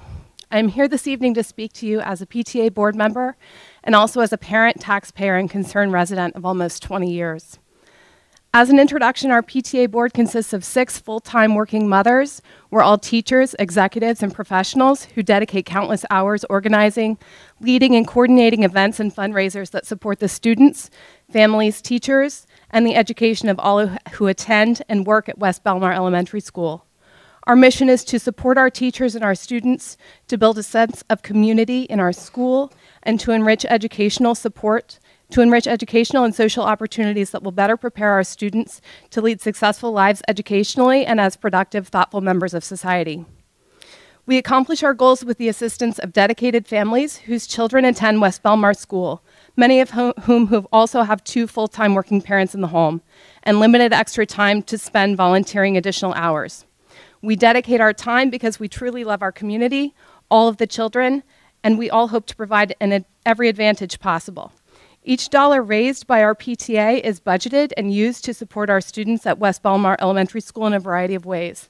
I've referenced a spreadsheet that shows almost $49,000 spent over the past 3 years in beautification, library books, assemblies, field day, teacher appreciation, scholarships, class trips, graduation events, class parties, and activities. So as you can see, we're major contributors to our school. Although external groups like Girl Scouts and Boy Scouts, as an example, who use our school are incredible organizations, the money they raise for their resources do not directly impact the education of the students who attend West Belmar Elementary School. Personally, we see no issue with external groups paying to use our facilities. We do have a major issue with the hundreds of dollars that the existing facility use policy detracts from the money that we raise at events, that we, as parents and taxpayers, coordinate for our students at our school. Those fundraisers exist to support our students. The fact that the district takes money away from our students by charging us to use the facilities that we help fund through our tax dollars is mind-blowing. Our PTA experienced this firsthand when the district charged West Belmar PTA $350 for the external use of our building during our annual fall festival, while our own municipality donated lighting and police staff at no charge. Our own district charged us hundreds of dollars. That doesn't make any sense. I have 6 children and I'm an executive in New York City. I barely have time to tie my shoes, but I'm here this evening to talk to all of you, and I'm not sure if I'm allowed to ask a question, but how many of you have children in Wall Township schools? Okay, so 3 of you, 3 of the elected officials. What I'm hearing, 4? Can you raise your hands again? What I'm hearing consistently is there's a disconnect and you're not listening to your parents. So I'm really hoping that you as elected individuals, I know you spend time going to the schools and going to different, adventures that the kids pursue, but you really need to listen to the parents as well because we have a lot of concerns.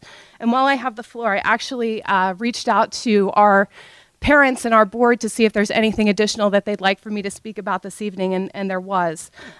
Me as a parent, I have an 8th grader, and we were wondering, is Wall High School really the best school for our 8th grader to attend? So I reached out to many other high school parents, and the concern is drug use.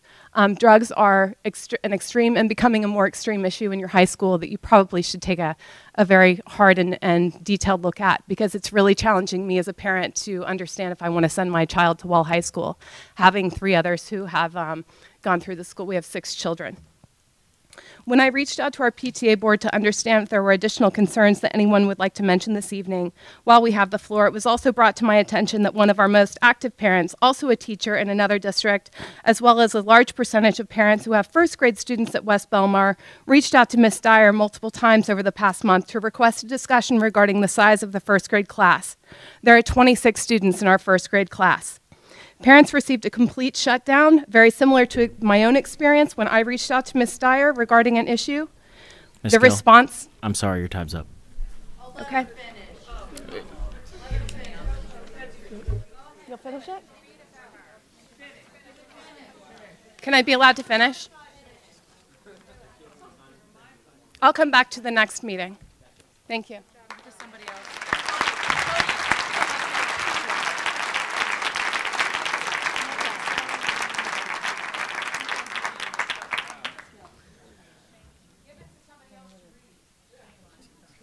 Good evening. My name is Pam Tegar, and I live in Wall, and I'm currently the PTO president at Wall Intermediate School for the last 2 years, and it looks like I may be in for a 3rd run. I have been a volunteer for the last 11 years in our school district, and I think that many of the people in this room stand with me and my deep passion for the kids, the schools, and the teachers. I've also formed amazing relationships with some truly dynamic parents and teachers who share my passion. One in particular came to me and offered to run a gift market this year with the National Junior Honor Society, and boy, did she take off with this event. It ultimately raised over $9,000 for our school. The main purpose of running events like this and raising funds for our schools and for our student community is that it covers programs, activities, and facility improvements that don't get covered by our Board of Education budget. Our PTOs raise tens of thousands of dollars throughout this district each year to make all the schools even more outstanding than they already are. Our dynamic gift market leader was ready and willing to run this event again in 2019, and it was with great disappointment that we canceled this event. Our Board of Education voted to charge the PTO security and custodial fees to run this event again this year. We would hope that the Board of Ed would ultimately reconsider this fee tonight. Today, more than ever, our kids need events like this. It shows them leadership, it shows them charity, life skills, and teaches them about our community. I would just like to share with us, the community, about some of the things that our PTO funds have been used for the last 2 years.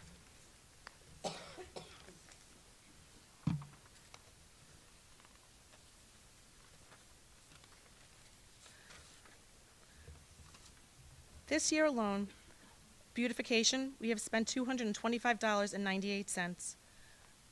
There will be $500 contribution to gifts for Teacher of the Year. Our gifts for school will be over $20,000. We are already planning on changing the sound system in the gym and the auditorium. Hospitality, $1,374.10. Sunshine Committee, so far, $242.59. Last year, we added to the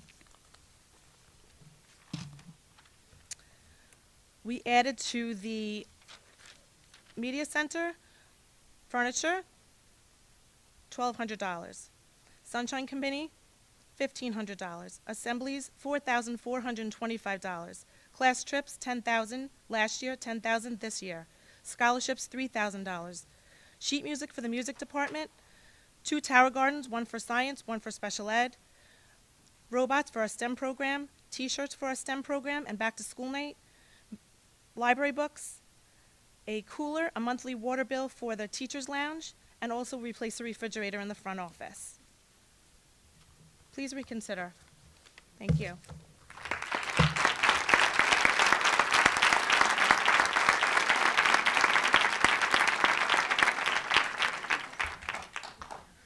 Good evening. My name is Doreen Brown. I live in Wall Township.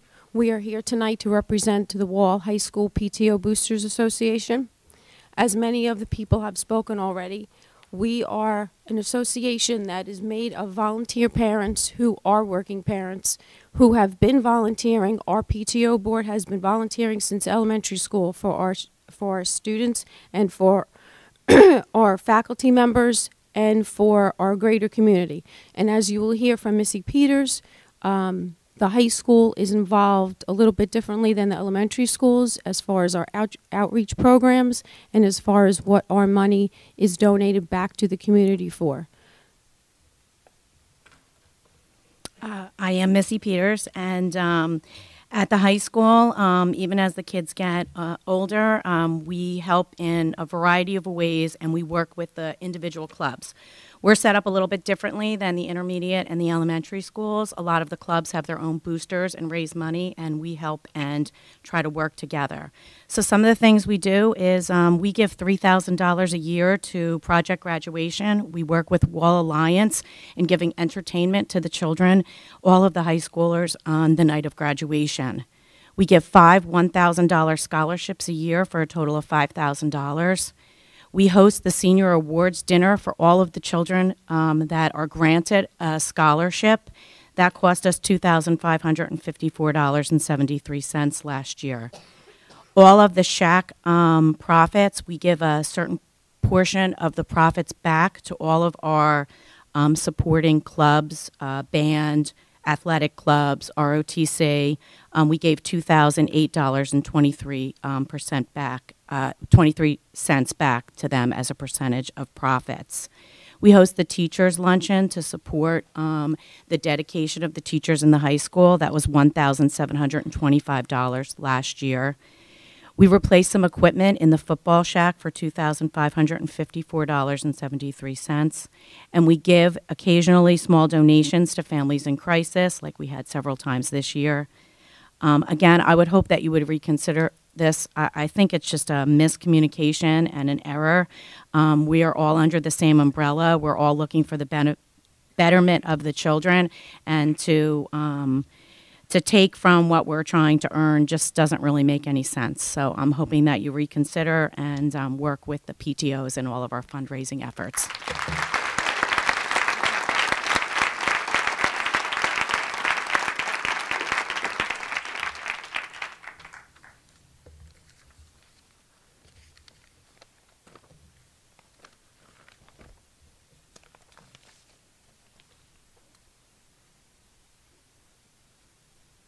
Good evening. I'm Christine Lang Stites, Wall Township resident.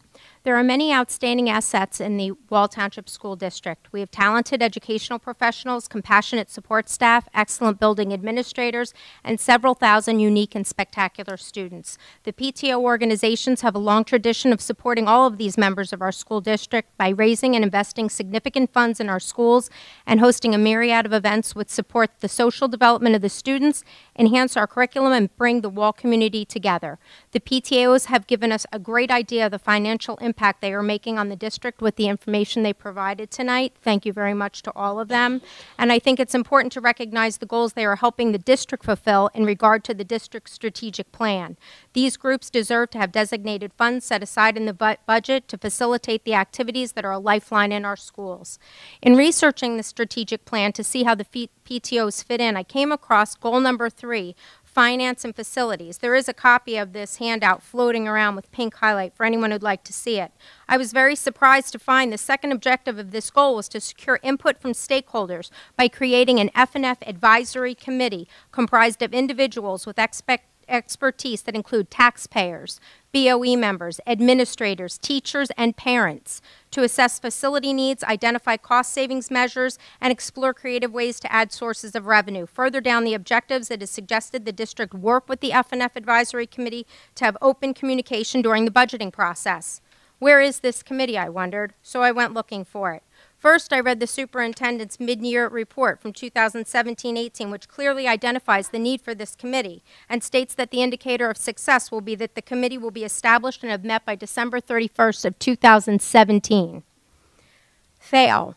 There is a notation that members were invited to join in February of 18, and the first meeting would be convened by March of 18. Did that happen? I don't know. So the next thing I looked at was the superintendent's State of the School report dated July 10th of 2018. Finance and facilities goal number 1, create the committee. Delayed till 2018-19. Did it happen this year? I went to the district goals written by the superintendent for this year and see that it was pushed back to year 2 activities. We are now in March of 2019. We are at the Board of Education meeting to present the tentative budget, and here we sit with no F&F advisory committee, no voice, no representation. Why? Why has the strategic meeting committee not met as they're supposed to do twice a year to make sure that this district plan is being followed? Why hasn't it happened? It suggests to me that they don't want our input. They don't want to hear from a dedicated volunteer who has supported this district for years regarding the school facility use policy. A court has had to rule that they circumvented public notice and public comment on an important contract negotiation, and it does not appear that they have a burning desire to hear from the public in regards to the financial matters in this district. This is an unacceptable way to conduct business and a miserable way to foster a healthy relationship with the public. If I can't trust you to communicate openly with me, how can I trust you to make decisions that impact my kids? After the last Board of Education meeting,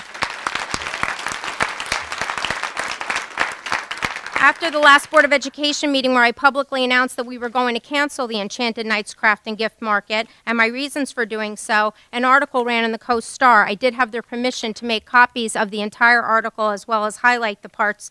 I think it's important to note that in this article, Mrs. Connolly had the opportunity to email a statement to the paper. In the article, she makes comments about other options for covering fees, such as charging people to attend the event. This suggests that she somehow communicated any of these suggestions to me or a member of the committee. That communication did not happen. She further writes that the BOE waives rental charges for the buildings. That's incorrect. The policy was changed to eliminate those fees back in 2015. Furthermore, custodians are not in place on buildings on Saturdays to accommodate the PTOs. My understanding is that practice began to accommodate wall rec basketball. She does acknowledge that I offered to attend the meeting, but then spells out policy 0155 that states that those committee meetings are not open to the public, but that they can be filtered through the chairperson and discussed with the committee who determine if the attendance is necessary, which made me ask, was the chairman notified? Was the committee notified? I'm holding in my hand the emails that I sent and the email that came back. Ironically, the email that I got back was from Mrs. Connolly that states, it's my understanding you did not request to attend the F&F meeting. but rather noted your availability to attend, and goes on to say that Mr. Smythe, the business administrator, is the one who determined that my attendance was not necessary. Ma'am, your time is up. In short, I thank everyone for coming out. The members who support the PTOs and the students in this community are my heroes. I hope that we continue to support the students, but that we also get the Thank you. recognition that we need.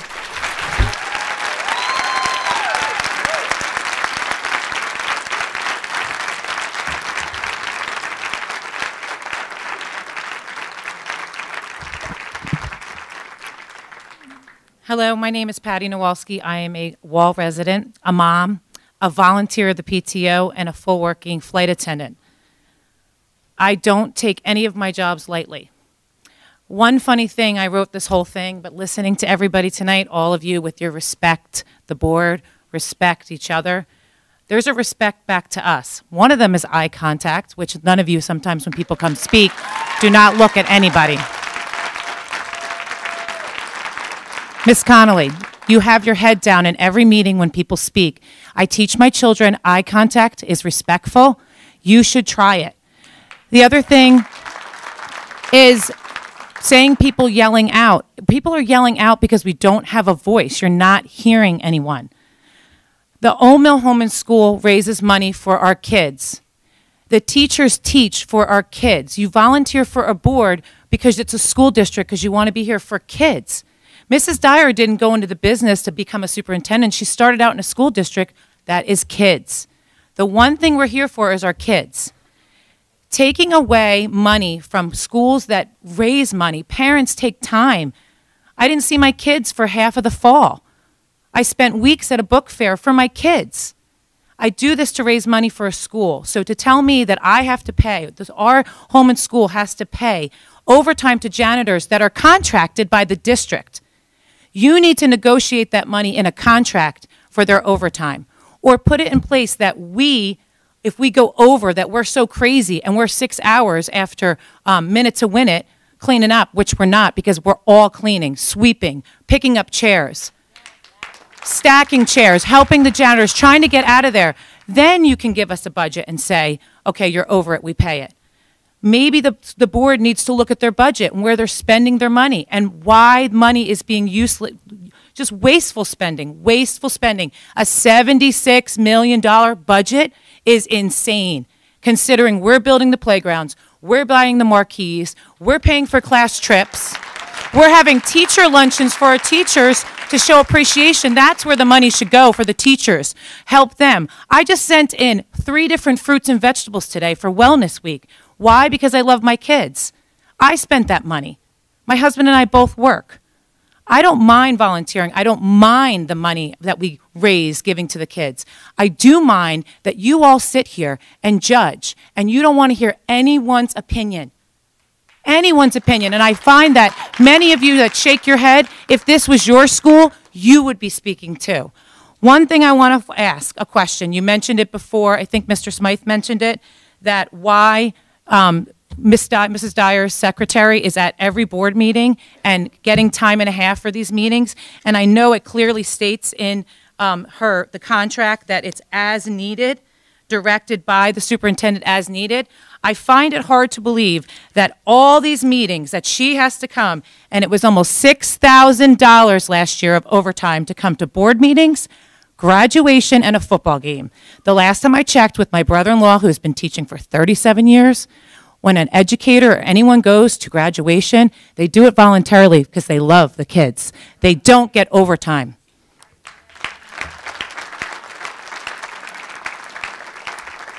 And to finish Cody's, what she did not get to finish, which is another thing. I understand you have 5 minutes, but it is respectful to let somebody finish speaking. It's the right thing to do. And if you were raised right, you would consider letting parents finish what they have to say.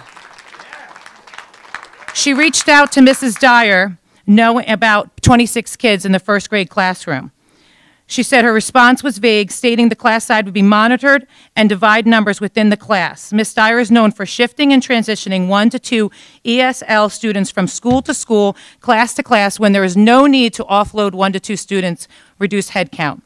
As this would solve the crowding issue in the first grade class at West Belmar, it would certainly create the one less student mandate to hold the current situation to one class versus two. And this type of resolution, which seems to be common in the district, certainly does not accommodate our ESL students, who need tremendous support and consistency.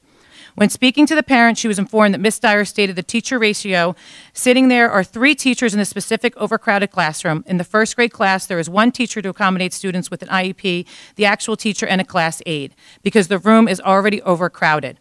Why Ms. Dyer continues to disregard thoughts, concepts, questions, concerns is concerning. Yes, it is. And you know what else is concerning?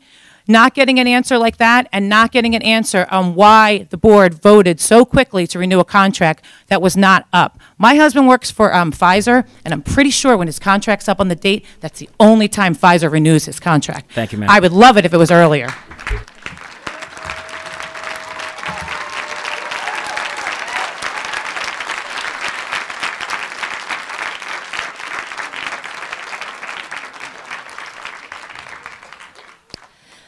My name is Allison Cadigan, and first and foremost, I'd like to thank every person in here, every teacher, parent, and board member that is here on the behalf of our children, because obviously that is what is most important to all of us. I'm here to speak to you tonight as a Wall Township resident of Rustic Court. Although I'm a teacher of the district, I'm here to speak on behalf of my dedicated colleagues. In your opening statement, you clearly stated that it did not seem inappropriate to approve a contract that matched other county superintendent salaries, that aligned with her peers. While I do not agree nor disagree with this statement, your teachers in the district do not have the same opportunity to do the same.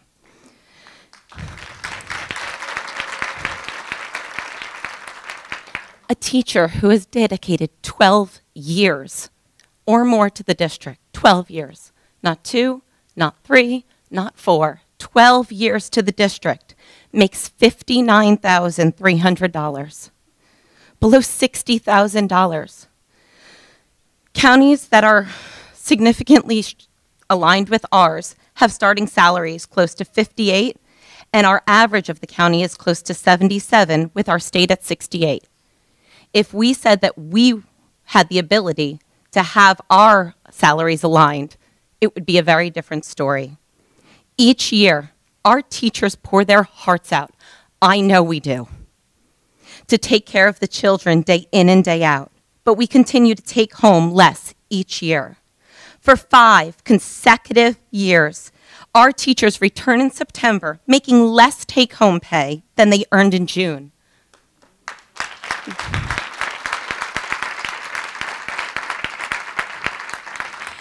Although we all know the increasing rates of benefits, our raises do not match the ability to take that into consideration. I speak only tonight to increase the knowledge of this, while you deem insignificant raises for your teachers. Thank you.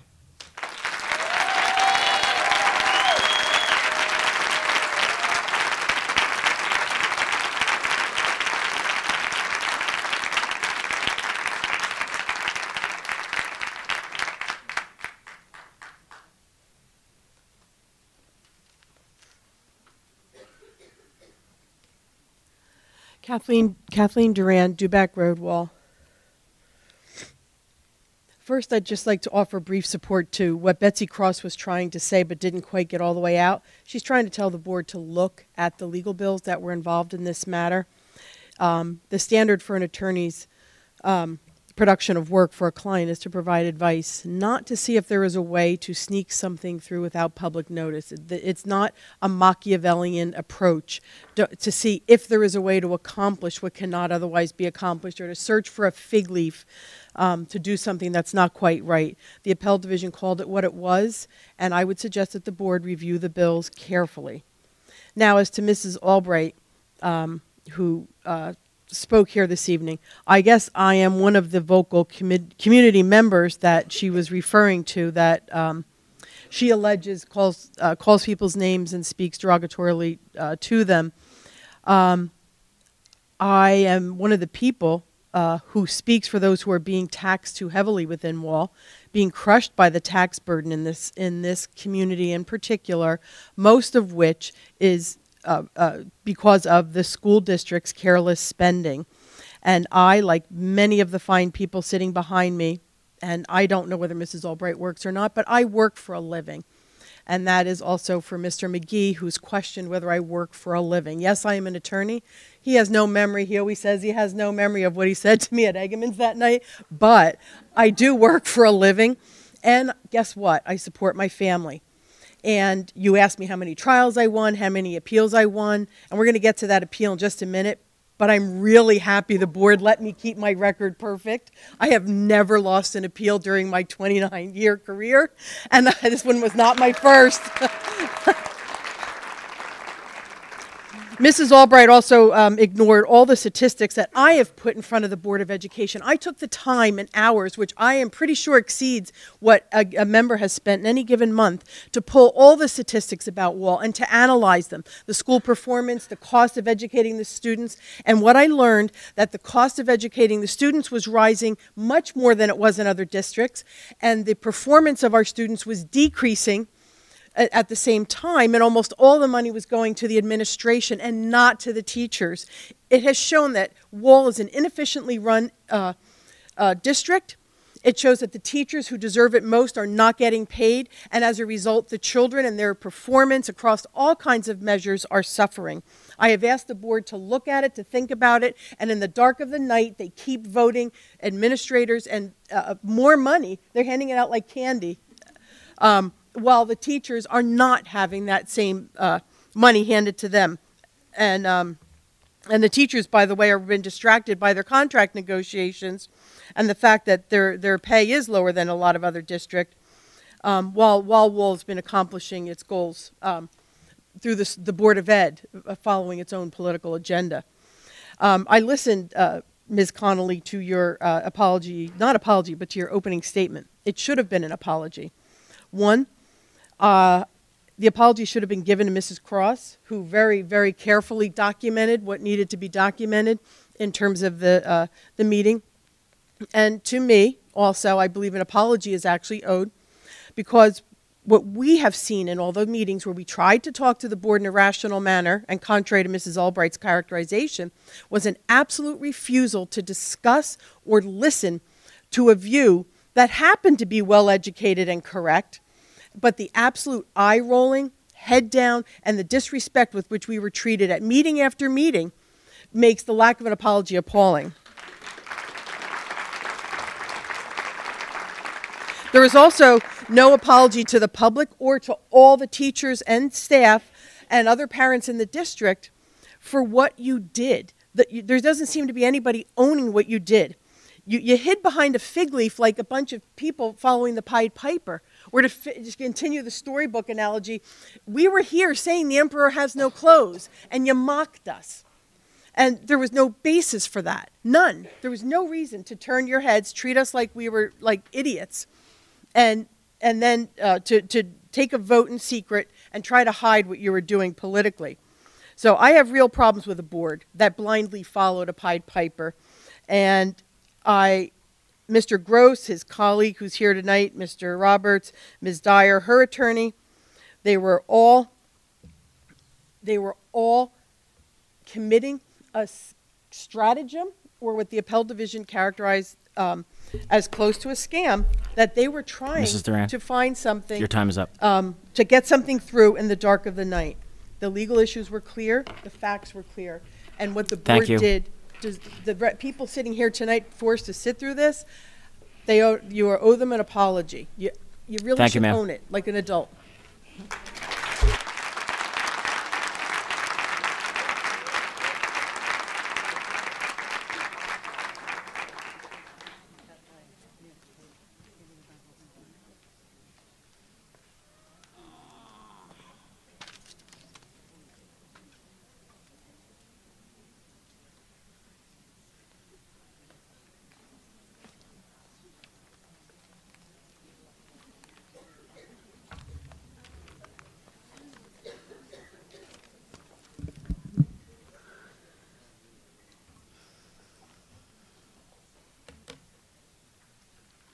Betsy Cross, I live in Wall Township. I'd just like to go over what I found in the timeline about Ms. Dyer's contract and when the board opened it. I've pretty much been at every meeting, and every time I come to a meeting, what I say is our lives begin to end when we become silent on things that matter. And every time I get up here, I say that same thing, because my son matters. He's in this district. My tax dollars matter. And I wish you guys would do that up here. You come up here, you salute the flag, and then everything goes out the window. I just can't even believe it. So August 22nd, Ms. Dyer has kind of like a quick secret meeting with the board in executive session because I've gotten the minutes, I've gotten the documents back. So Ernie Bongiovanni, thank God, was on this board. So I've opened the documents, but Brian, in his usual way of how he works, he's redacted a number of things. So Ms. Dyer puts together her wish list. God knows what date it is. And she gives her wish list, and she says, the difference between the new maximum and my salary is $29,084. Well, who cares? You have a contract for another 2 years. So she puts this together. God knows what it says. It's going to go in tomorrow, and when Mr. Smythe doesn't give it back, he's going to be sued. Now that we won this case, we want to see everything. So God knows what this says, because Brian does not want anyone to see it. Mr. Gross then has a meeting with Cheryl. She goes over what she wants. He spends 2.5 hours on that. Then on September 1st, he drafts a response with the board's options. Then on September 2nd, Allison Connolly only sends the contract to Robin Zwadniak. And she says, here is the contract and statement that Les Richens has approved. Please do not share this information at this time. Really, Allison? Why couldn't she share it? Why didn't you send it to Ernie Bongiovanni, Dory, Mike, and Eric? Why did you only send it to Robin? So then that goes on. On September 11th, it looks like Ernie still doesn't even have the contract. He's saying, I would like a response in advance of our meeting. It's September 11th. He's now CCing Allison, Michael Gross, and Robin Zwadniak. Now, they're sending it to Michael Gross because Michael Gross is feverishly working on it because I see it in the bills.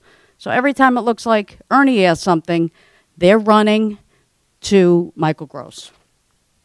Then, I just can't even believe this one. This one's from Allison to Cheryl, because Ernie is asking to see the contract. It's September 11th now. And she says to Cheryl, FYI, will the contract be in our packet this weekend? Are you kidding me? You're asking her if she's going to put it in your packet? You're the board. She works for you, not the other way around. Then on 9/11, this is a good one. Research and analysis of privacy rights versus public discussion. Explanation of the board votes. So they're trying to figure out how to keep it a secret and not get it out in the public. That's what it looks like to me. Then this is another really good one from Michael Gross on 9/12. Michael, who's not here tonight. Decisions on comments during public meeting. So they talked about how they were just going to sit up there. Allison would keep her head down and not look at anybody like she's doing right now. Nobody knows what you're writing. Everybody is wondering, what do you write up here? You write for hours.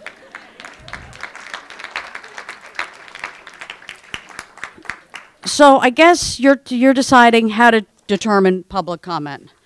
Bongiovanni comes back again. I don't see any reason why I don't have this draft contract. It's September 13th. She sends a snippy email back to Ernie. Good morning, Ernest. A majority of the non-conflicted board members agreed in principle to Cheryl's contract, and as such, it was sent to Michael Gross and the county superintendent. Well, why isn't it being sent to the board? Cheryl should not be discussing her contract back and forth with Lester Richens. That's what was going on. Cheryl then has the nerve to send out an email on September 13th, and she says the next meeting is Tuesday, the 19th. She says the auditor is going to be there and Kathy Weinkauf. It's unbelievable. She didn't put that her contract was going to be discussed because they had decided they were going to keep it a secret. Then everything hits the fan. That night, I even have a copy of what I had when I gave you NJ 18A. Mrs. Cross, which is what the your judge 5 said. minutes are up. I would like everyone to let us know, should Cheryl Dyer pay back the money she illegally took from us? Mrs. Cross, your time is up. Should Cheryl Dyer Mrs. give back Cross, the your vacation time is days up. she We do illegally this all took the from time. us? You know the 5-minute time rule. And would everyone like to see her 120-day retirement Mrs. put Cross, in please. now? Thank We you. have now spent $35,000 on bills. Michael Cross, Gross you are spent over time. 10 hours before the vote and 236 hours after the vote. Now, I'm going to go over her pension. Mrs. Cross, That this is new now the 6th pension time amount I've asked you to would stop. account to $204,000 in her pension if it stays in place. Mrs. Cross, I appreciate over your 30 reading. years. Thank you very much, but you're over time. So we need that money back. And Eric Brophy, where are you? Where are you? You wrote me an email. It said, ha ha, I'm no longer on the Mrs. board. Cross, thank you very much. Where is Michael Mrs. Cross, Breen? the Is it a rules man or a apply woman? equally. Who is Michael Breen? Where are they? Thank you. Thank you I'd very like your much. resignation, and there will be ethics complaints filed against all the board members that voted for the contract. Good, and while we're at it, we can file a harassment and intimidation against Michael Breen for being called out for his sexuality, and for you guys applauding that. So who are you to question his sexuality, whoever it is? Guys. My name is Andrew Tufts, Enough. and I'm a resident of Wall Township. Are we really going to start with that district thing? And you know what? I do live in this district, and it'll be a proud day when I can say that I am no longer a resident of this district, because this display tonight has been sickening. Excuse me, if you would like to speak, you can come up to the floor like let's- everyone else has. Okay, Larry, we shouldn't be any calling out from the audience, and just continue with your comment, please. Wall Township wants to save money, right? Teachers want a contract. How are you going to get both things? Mrs. Dyer signed a contract, and in that contract it said that should the rules change, she could renegotiate that contract. Whether or not you like it, that's what her contract said. So they renegotiated the contract. You didn't like the process. Fine, you didn't like the process. The process went through according to rules or according to recommendations sent down by the county and by the state. If you didn't like those things, okay, but the board went with the recommendations given to them. Now, if you have, as educators, everybody please, as let him finish. educators, if you have a problem with something that Mrs. Dyer has done as a superintendent, then please bring those things to the floor. But I heard Miss Albrecht come up here. I heard Miss Albrecht come up here and commend the board for the successes of this school, for the successes of the students, and she was laughed at, implying that rightly so, it was the teachers who were responsible for the successes of the students. Yet Mr. Rand came up here and said that there are levels of achievement that our students are failing at. So number one, I'd like to know what those levels of achievement are. And number two, if it's actually the teachers that are responsible for the levels of achievement, then it's actually Mr. Rand that's implying that you are failing as teachers. You can't have it both ways. You cannot have it both ways. You know, I don't, this is a brand new auditorium, and I'm surprised that you can hide pitchforks underneath these seats. Everybody, that's enough. Thank you. You want to get out of here early, but you want people to continue to talk past the time limit that they're given. You want the town to save money, but you're not satisfied with the superintendent contract that is below the 50% mark for contracts in the state. All right. Listen, guys, you all know the rules. Please stop with the calling out. Sir, just please direct your comments to here and not to the audience. I would appreciate it. We've lost. We're going to have to gavel down the meeting. Okay. You know what? I grew up in this town. Okay, board, I apologize. I grew up in this town.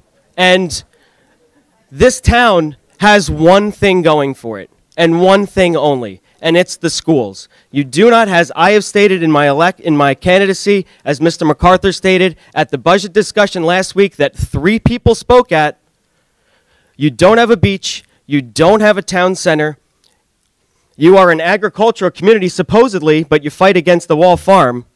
You have no farms to speak of. You have nothing but the schools here. You have nothing but the schools here. But you want to pinch the pockets of the people that are trying to support you. Good luck.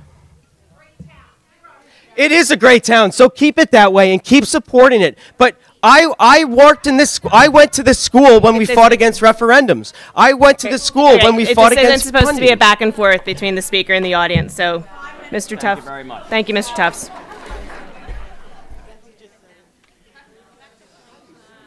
I sleep like a baby at night. I don't know how these people sleep. Mrs. Cross, please.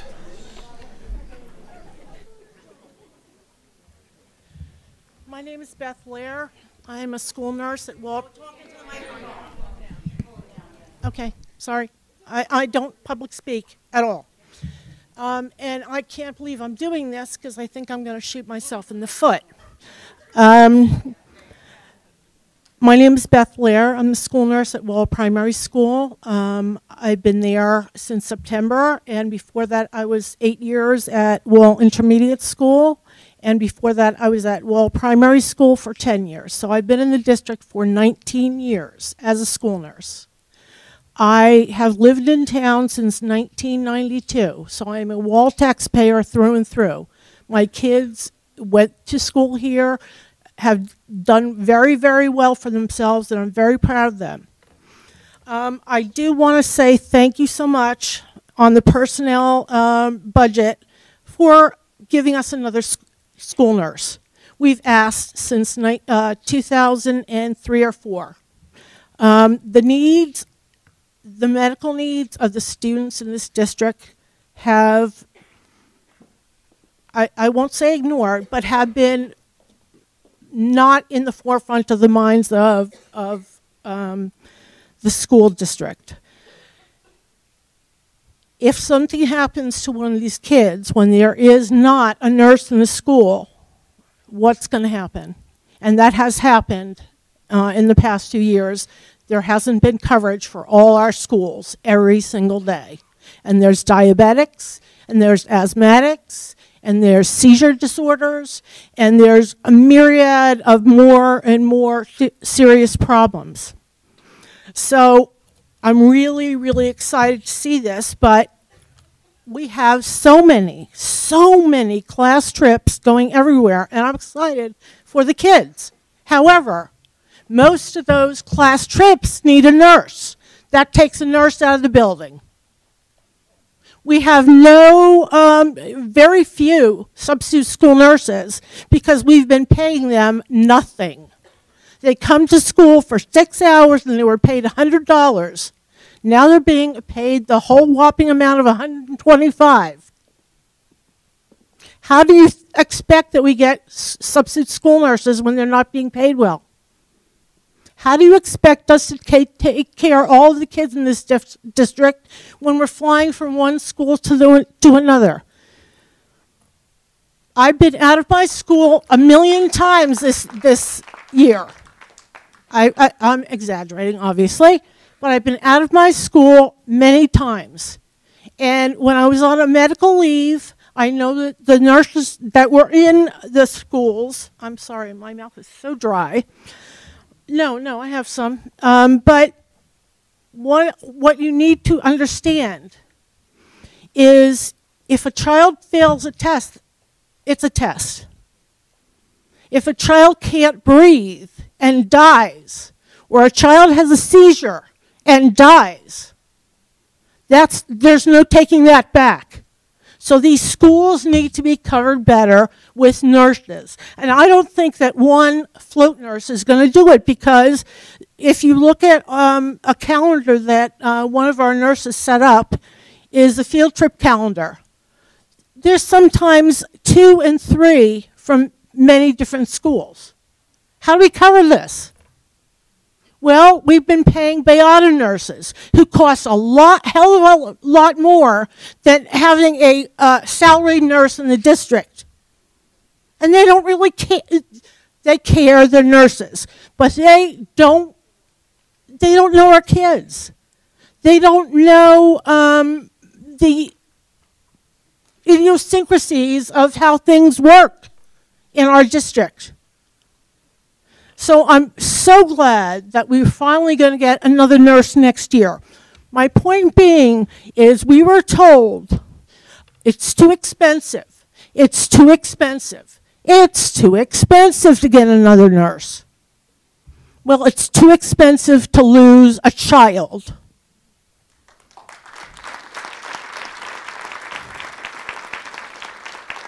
And if you want to talk about cost to the district, if you get sued because it can't be where somebody needs them, that's cost. Does anybody here have kids who have medical issues? Thank you, ma'am. Okay, Time's up. think about it.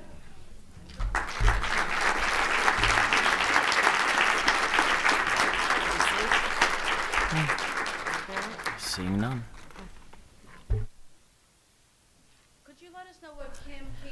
Okay. If there's nobody else for public comment, I need a motion to adjourn. I'll second. Thank you. All in favor? Aye.